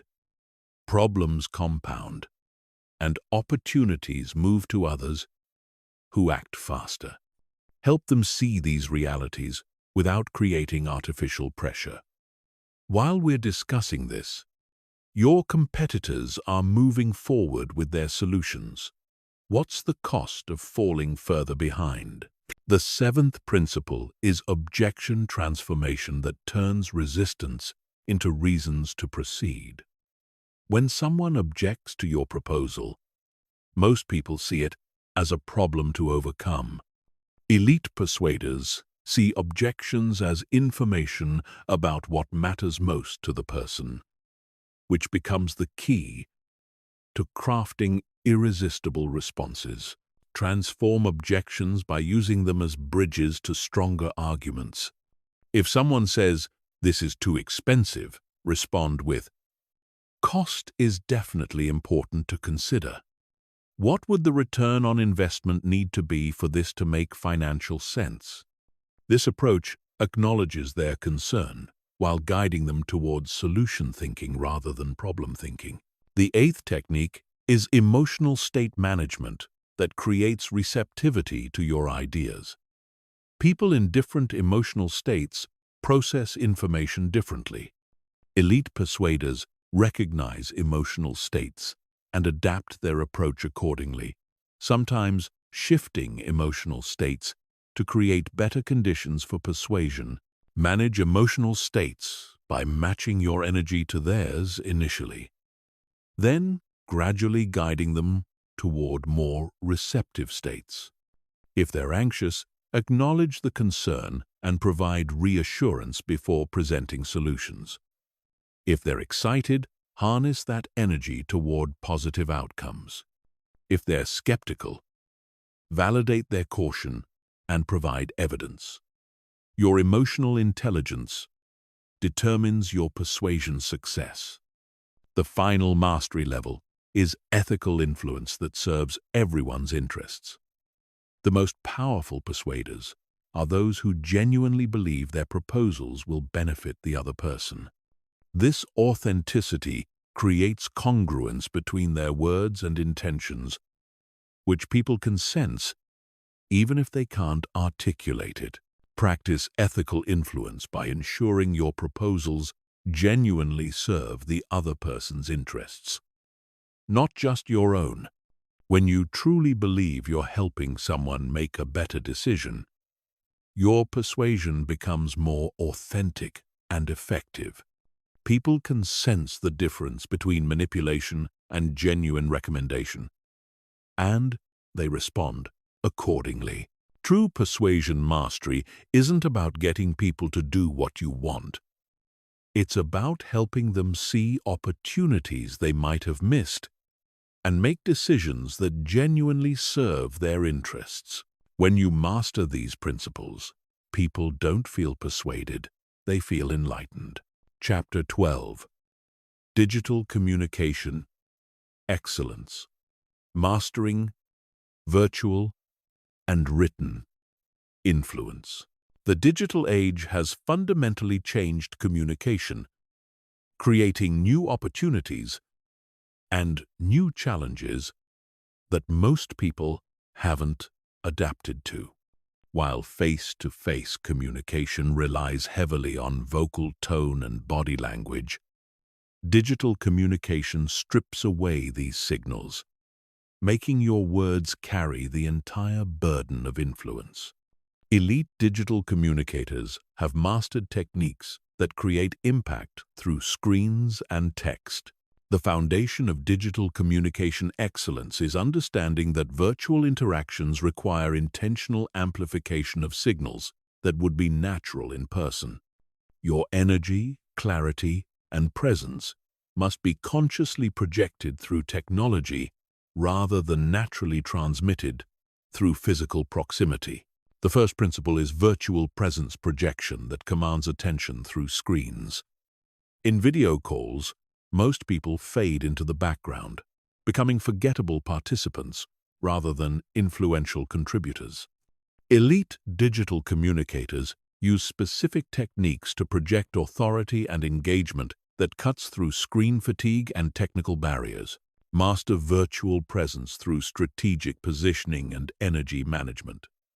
Position your camera at eye level to create psychological equality rather than looking down or up at participants. Use lighting that clearly illuminates your face without creating harsh shadows. Most importantly, project 20% more energy than feels natural, because screens absorb energy and enthusiasm. What feels overly animated in person appears appropriately engaged through video. The second technique is written persuasion architecture that influences without vocal cues. Email, messaging, and document communication require completely different persuasion strategies than spoken communication. You must create engagement, build rapport, and guide decision-making using only words and structure. Structure written persuasion using the attention, interest, desire, action framework adapted for digital formats. Grab attention with specific, relevant subject lines or opening sentences. Build interest through immediate value or intriguing questions. Create desire by painting clear pictures of outcomes and benefits. Drive action with specific, time-bound requests. Every written communication should guide the reader toward a clear next step. The third skill is asynchronous influence that works across time zones and delayed responses. Digital communication often happens with delays between messages, which requires different strategies than real-time conversation. Elite digital communicators craft messages that maintain influence even when responses come hours or days later. Master asynchronous influence by front-loading your key points and making your messages self-contained. Don't assume people remember previous conversations or have immediate context. Include enough background to make your message clear without requiring them to search through previous communications. End with specific questions or requests that guide their response in productive directions. The fourth principle is attention management in distracted environments. Digital communication competes with notifications, multitasking, and shortened attention spans.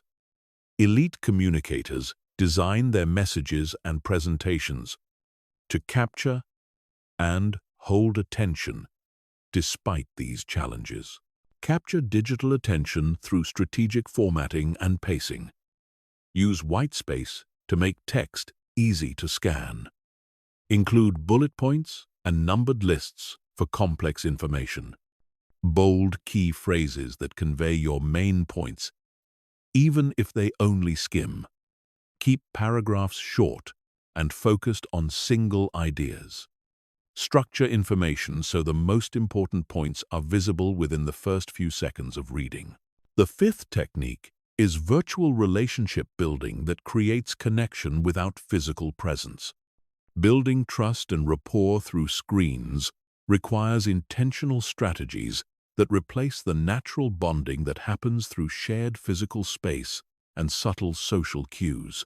Build virtual relationships by being more intentional about personal connection and follow-through. Start meetings with brief personal check-ins that go beyond, "How are you?" Remember details from previous conversations and reference them in future interactions. Use private messages to build individual relationships within group settings. Follow through on commitments faster and more thoroughly than expected to build reliability-based trust. The sixth skill is digital meeting facilitation that keeps virtual groups engaged and productive. Leading effective virtual meetings requires different skills than in-person facilitation. You must manage technology, attention, and group dynamics through screens while achieving meaningful outcomes. Facilitate digital meetings using structured engagement techniques. Use polls and chat features to maintain participation.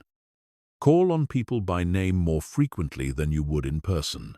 Create breakout opportunities that allow smaller group interaction.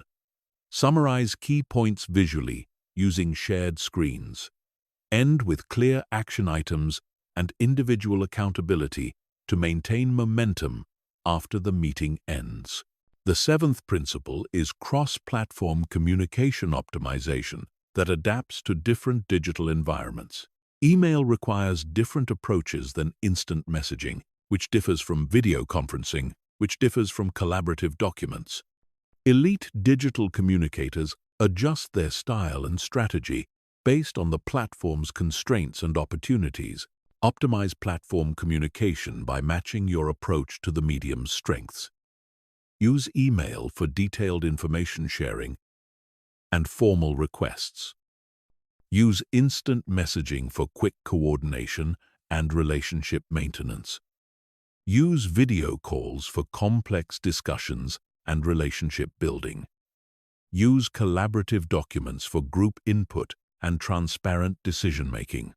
Choose the right platform for your communication objective rather than defaulting to familiar options. The eighth technique is digital influence scaling that reaches larger audiences effectively. Digital platforms allow you to influence hundreds or thousands of people simultaneously, but this requires different strategies than one-on-one persuasion. Elite digital communicators create content and messages that feel personal while reaching many people. Scale digital influence by creating personalized mass communication that speaks to individual concerns while addressing group audiences. Use segmentation to tailor messages to specific audience subsets. Create interactive content that engages participants actively rather than passively consuming information. Respond personally to comments and questions to maintain individual connection within group settings.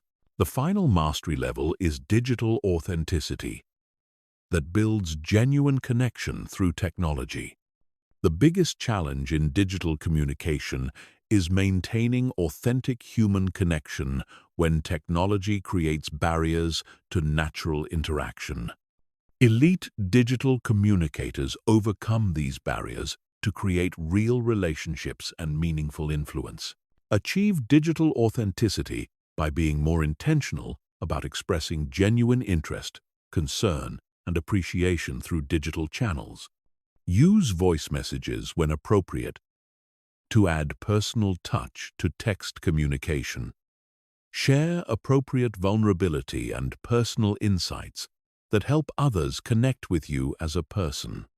Focus on serving others' needs rather than advancing your own agenda, which translates authentically across all digital platforms. Digital communication excellence isn't about mastering technology. It's about adapting timeless influence principles to new mediums. When you master these skills, you'll be as influential through screens and text as you are in person, giving you communication power that works in any format. Chapter 13. Presentation Domination. Speaking to groups and commanding audiences. Standing in front of a group changes everything about communication. The dynamics shift from conversation to performance, from dialogue to monologue, from influence to inspiration. Most people become nervous speakers who hope to survive their presentations, but elite presenters transform groups, shape thinking, and command audiences with systematic mastery that makes their messages unforgettable. The foundation of presentation dominance is understanding that audiences don't just want information, they want transformation. They want to leave feeling different than when they arrived. Your job isn't just to share knowledge, it's to create an experience that changes how people think, feel, and act about your topic. The first principle is audience psychology mastery that reads and responds to group dynamics.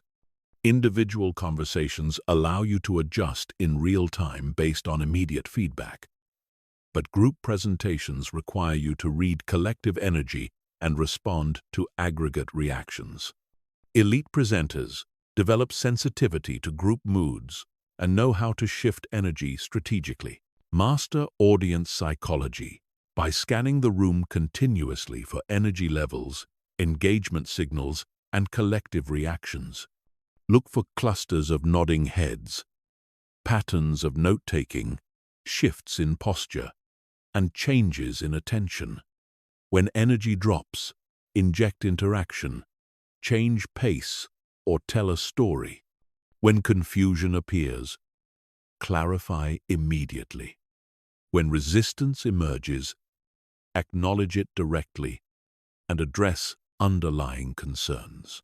The second technique is narrative architecture that creates compelling story flow.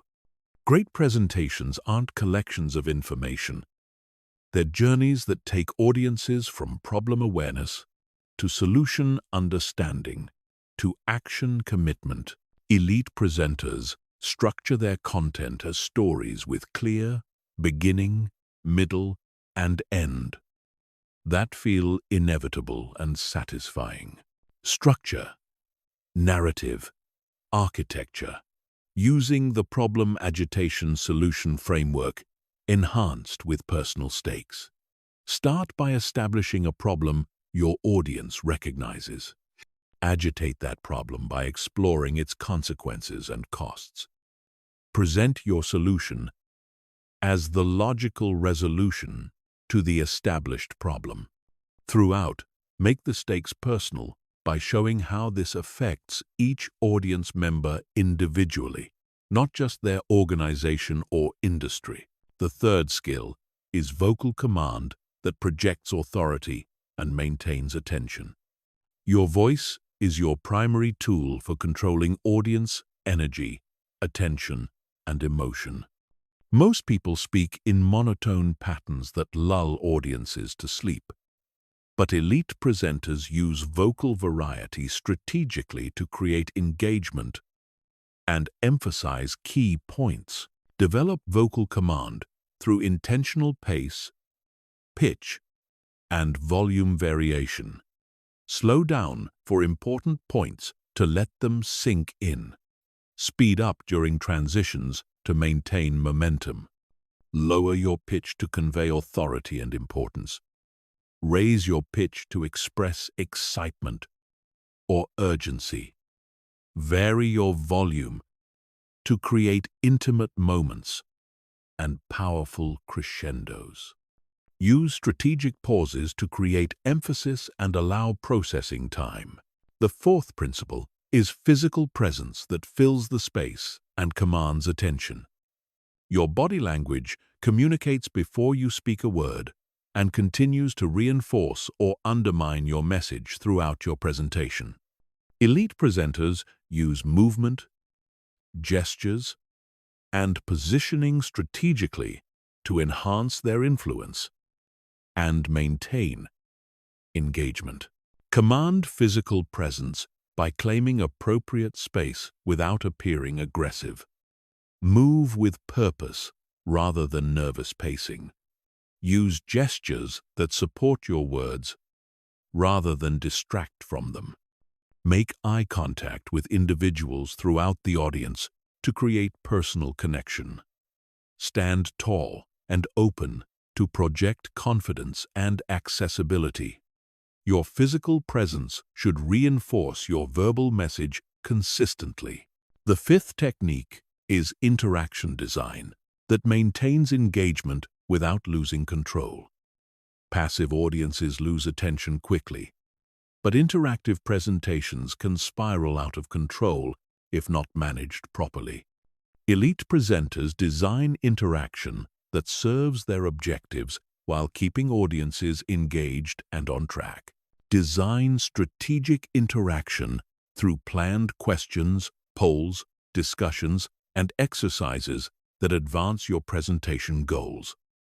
Ask questions that have clear right answers to build agreement and momentum. Use polls to gauge audience opinion and adjust your approach accordingly. Create brief discussion opportunities that let people process information socially. Include exercises that help audiences apply your concepts immediately. Always maintain control by setting clear time boundaries and bringing discussion back to your main points. The sixth skill is technology integration that enhances rather than dominates your message. Visual aids, slides, and multimedia can amplify your impact or distract from your message depending on how you use them. Elite presenters use technology as a supporting actor, not the star of their presentation. Integrate technology strategically by using visuals that clarify and reinforce your verbal message rather than replacing it. Create slides with minimal text and powerful images that support your narrative. Use animations and transitions sparingly and purposefully. Include multimedia elements that add emotional impact or credibility to your points. Always have backup plans for technology failures, so your presentation's success doesn't depend on perfect technical execution. The seventh principle is audience resistance management that turns skeptics into advocates. Every audience includes skeptics, critics, and people with different agendas. Rather than avoiding this resistance, elite presenters acknowledge it directly and use it to strengthen their credibility and message. Manage audience resistance by addressing objections proactively and inviting challenging questions. Acknowledge different perspectives early in your presentation to show awareness and credibility. When someone challenges you, thank them for the question and use it as an opportunity to reinforce your key points. Turn difficult questions into teaching moments that benefit the entire audience. Your graceful handling of resistance often persuades skeptics more effectively than perfect presentations with no challenges. The eighth technique is memorable conclusion creation that ensures lasting impact. Most presentations end weakly with "Any questions?" or generic thank yous. But elite presenters craft conclusions that cement their message and inspire action. Your ending determines what people remember and whether they act on your ideas. Create memorable conclusions using the Summarize Challenge Inspire framework. Summarize your key points briefly and clearly, so people leave with crystal clear takeaways. Challenge your audience with specific actions they can take immediately to apply your ideas. Inspire them with a vision of what's possible if they implement your recommendations. End with confidence and energy that leaves them excited about moving forward rather than glad the presentation is over. The final mastery level is authentic expertise projection that builds unshakable credibility. Audiences can sense whether you truly know your subject or are just repeating what you've read elsewhere. Elite presenters demonstrate depth of understanding that makes their expertise undeniable and their recommendations trustworthy. Project authentic expertise by sharing specific examples from your direct experience, offering insights that go beyond common knowledge, acknowledging the limitations of your recommendations, and connecting your topic to broader trends and implications. When your expertise is genuine, your confidence becomes authentic, and your influence becomes inevitable. Presentation domination isn't about being perfect on stage. It's about serving your audience so effectively that they can't help but be influenced by your message. Master these skills, and you'll transform from someone who gives presentations to someone who changes minds and inspires action. Chapter 14. Relationship Acceleration. Building deep connections at lightning speed. Most people think deep relationships require years to develop. But elite relationship builders understand that connection is about quality of interaction, not quantity of time. They have systematic approaches for creating trust, understanding, and mutual value that compress months of normal relationship building into days or weeks. The foundation of relationship acceleration is recognizing that all meaningful relationships are built on three pillars: trust, value, and emotional connection. While these usually develop slowly through repeated interactions, elite relationship builders know how to establish all three pillars quickly and authentically. The first principle is rapid trust establishment through strategic vulnerability and competence demonstration.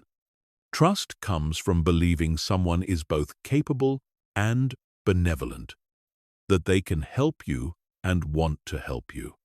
Elite relationship builders show both qualities early and authentically in their interactions. Establish rapid trust by sharing appropriate vulnerability that shows your humanity while demonstrating competence through valuable contributions. Tell brief stories about your mistakes and what you learned from them. Offer insights or assistance that clearly benefits the other person.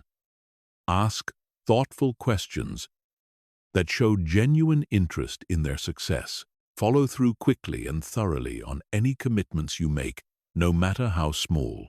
The second technique is value front-loading that immediately demonstrates your worth to others. Instead of gradually revealing your value over time, elite relationship builders find ways to provide significant value early in relationships, creating immediate appreciation and reciprocity motivation. Front-load value by identifying what the other person most needs or wants, then finding ways to provide it quickly. This might be information they're seeking, introductions to people who can help them, resources that solve their problems, or insights that help them see opportunities. The key is giving first without asking for anything in return, creating positive reciprocity debt. The third skill is emotional resonance creation through strategic empathy and shared experience. People connect most deeply with those who understand their emotional reality and can relate to their experiences. Elite relationship builders quickly identify emotional common ground and build connections around shared understanding. Create emotional resonance by listening for emotional themes in what people share and reflecting understanding of their feelings, not just their facts. When they express frustration, acknowledge the feeling before addressing the situation. When they share excitement, match their energy and enthusiasm. Look for shared experiences, challenges, or values that create natural connection points. The fourth principle is mutual benefit identification that aligns your interests with theirs. The strongest relationships are those where both parties genuinely benefit from the connection. Elite relationship builders quickly identify these mutual benefits and make them explicit, creating clear reasons for both people to invest in the relationship. Identify mutual benefits by exploring how your skills, resources, networks, or experiences might complement theirs. Look for ways you can help each other achieve goals, solve problems, or access opportunities. Make these potential benefits explicit in your conversations. It sounds like you're trying to expand into the European market. I have several contacts there who might be helpful, and I'd love to learn from your experience with product launches. The fifth technique is communication style adaptation that creates unconscious comfort. People feel most comfortable with those who communicate in similar patterns to their own. Elite relationship builders quickly identify others' communication preferences and adapt accordingly without losing their authenticity. Adapt communication styles by matching their pace, energy level, detail preference, and decision-making approach. If they speak quickly and focus on big-picture concepts, adjust your communication to be more rapid and conceptual. If they prefer detailed analysis and methodical discussion, slow down and provide more specifics. This adaptation should feel natural, not forced. The sixth skill is shared experience creation that bonds people through common activities. Relationships deepen through shared experiences that create joint memories and emotional connections. Elite relationship builders are strategic about creating these experiences rather than waiting for them to happen naturally. Create shared experiences by suggesting activities that allow you to work together, learn together, or overcome challenges together. This might be collaborating on projects, attending events together, working through problems jointly, or sharing new experiences. The key is choosing activities that require cooperation and create positive shared memories. The seventh principle is relationship maintenance systems that keep connections strong over time. Building relationships quickly is only valuable if you can maintain them effectively.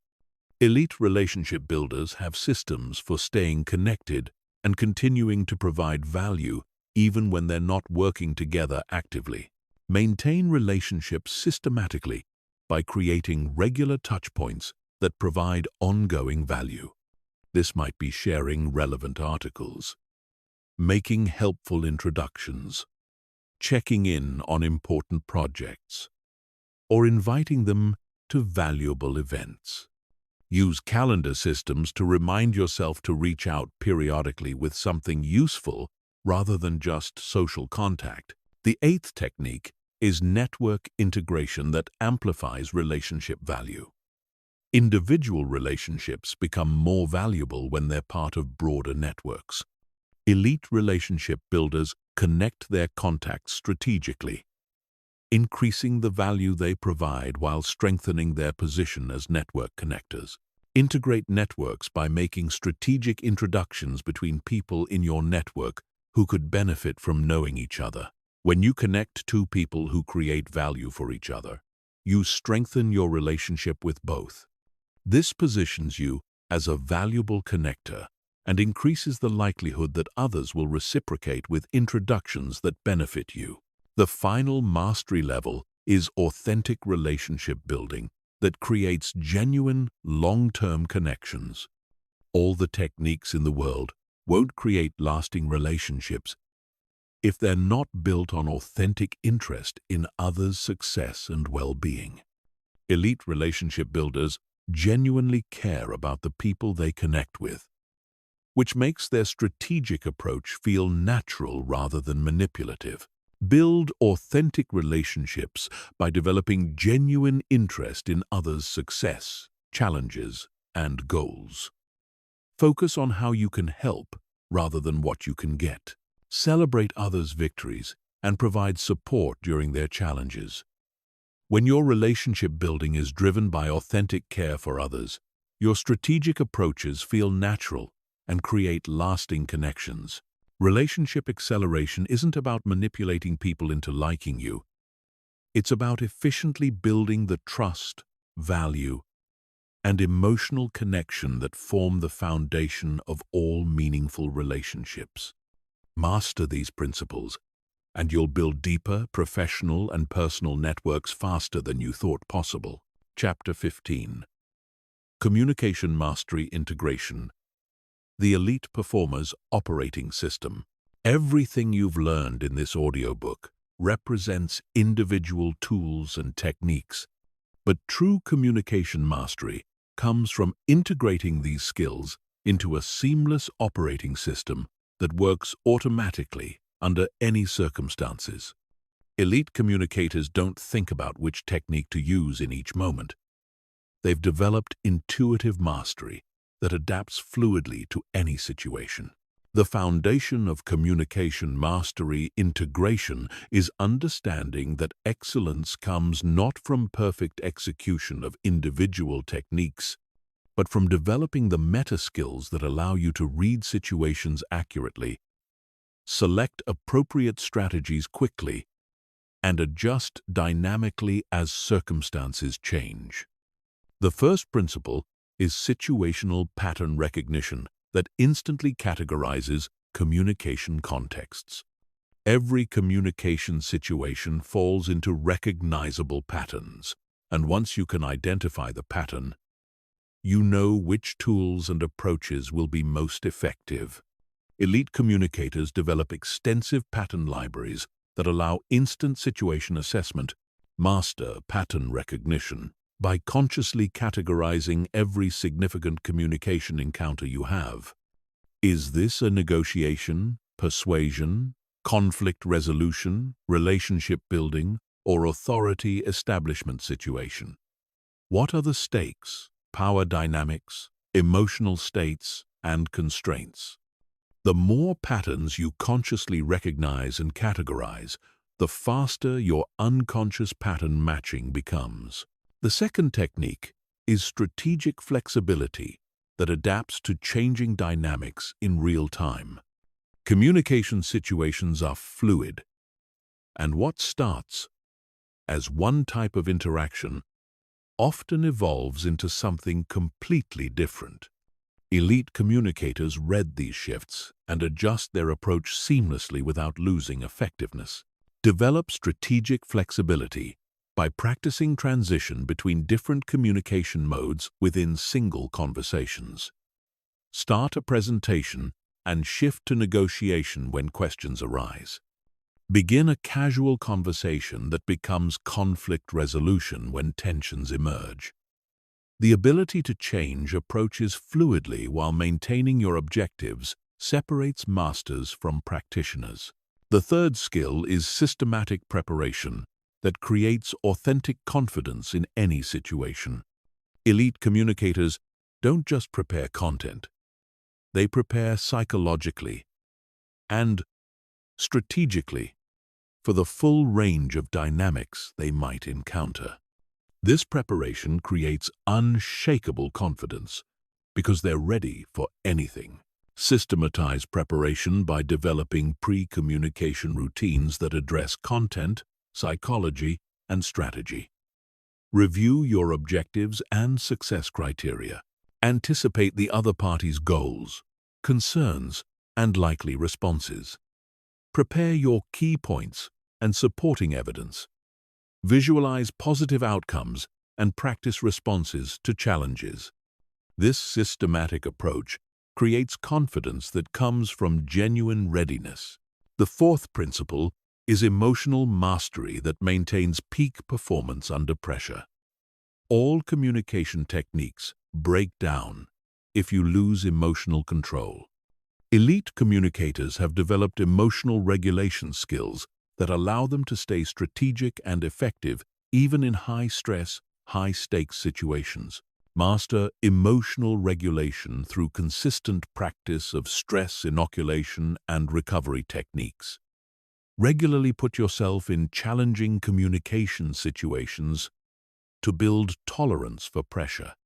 Develop physical and mental techniques for maintaining calm under stress. Practice recovering quickly when you do get emotionally triggered. Your emotional mastery determines your communication ceiling. The fifth technique is value creation focus that makes every interaction beneficial for all parties. The most influential communicators are those who consistently create value for others, not just themselves. This requires shifting from a taking mindset to a giving mindset while still achieving your objectives. Focus on value creation by starting every communication with the question, how can this interaction benefit everyone involved? Look for ways to help others achieve their goals while achieving your own. Share insights, make connections, provide resources, or offer assistance that goes beyond the immediate transaction. This approach builds long-term influence that compounds over time. The sixth skill is continuous improvement through systematic feedback analysis. Elite communicators treat every interaction as a learning opportunity and have systems for capturing and applying lessons learned. They get better continuously rather than plateauing at good enough. Implement continuous improvement by conducting brief after-action reviews following important communications. What went well? What could have been better? What did you learn about the other person, the situation, or your own performance? Keep a communication journal that tracks patterns in your successes and challenges. This systematic reflection accelerates your development exponentially. The seventh principle is authentic influence that builds sustainable relationships and results. True communication mastery is built on authenticity, not manipulation. Elite communicators have aligned their techniques with their genuine values and goals, creating congruence that others can sense and trust. Develop authentic influence by ensuring your communication techniques serve your genuine values and goals, not just short-term tactical objectives. Use your skills to help others make better decisions, not to manipulate them into decisions that don't serve them. Build influence through consistent demonstration of competence and care, rather than strategic positioning alone. The eighth technique is teaching and mentoring that solidifies your own mastery while developing others. The highest level of mastery is the ability to teach others effectively.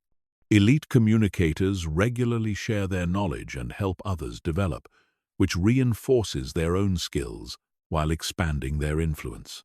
Solidify mastery through teaching by actively mentoring others in communication skills, sharing insights through writing or speaking, and creating frameworks that help others understand and apply what you've learned. Teaching forces you to understand concepts more deeply and gives you practice explaining complex ideas clearly. The final integration principle is legacy thinking that focuses on long-term impact rather than short-term wins. Elite communicators think beyond individual interactions to consider how their communication patterns build reputation, relationships, and influence over time. They optimize for sustainable excellence rather than quick victories. Think legacy by considering how each communication interaction contributes to your long-term reputation and relationships. What kind of communicator do you want to be known as? What impact do you want to have on others? How can you use your communication skills to create lasting positive change? This perspective guides your choices toward approaches that build sustainable influence and meaningful impact. Communication mastery is not a destination. It's a journey of continuous development and refinement. You now have the tools, techniques, and frameworks needed to communicate with elite-level effectiveness.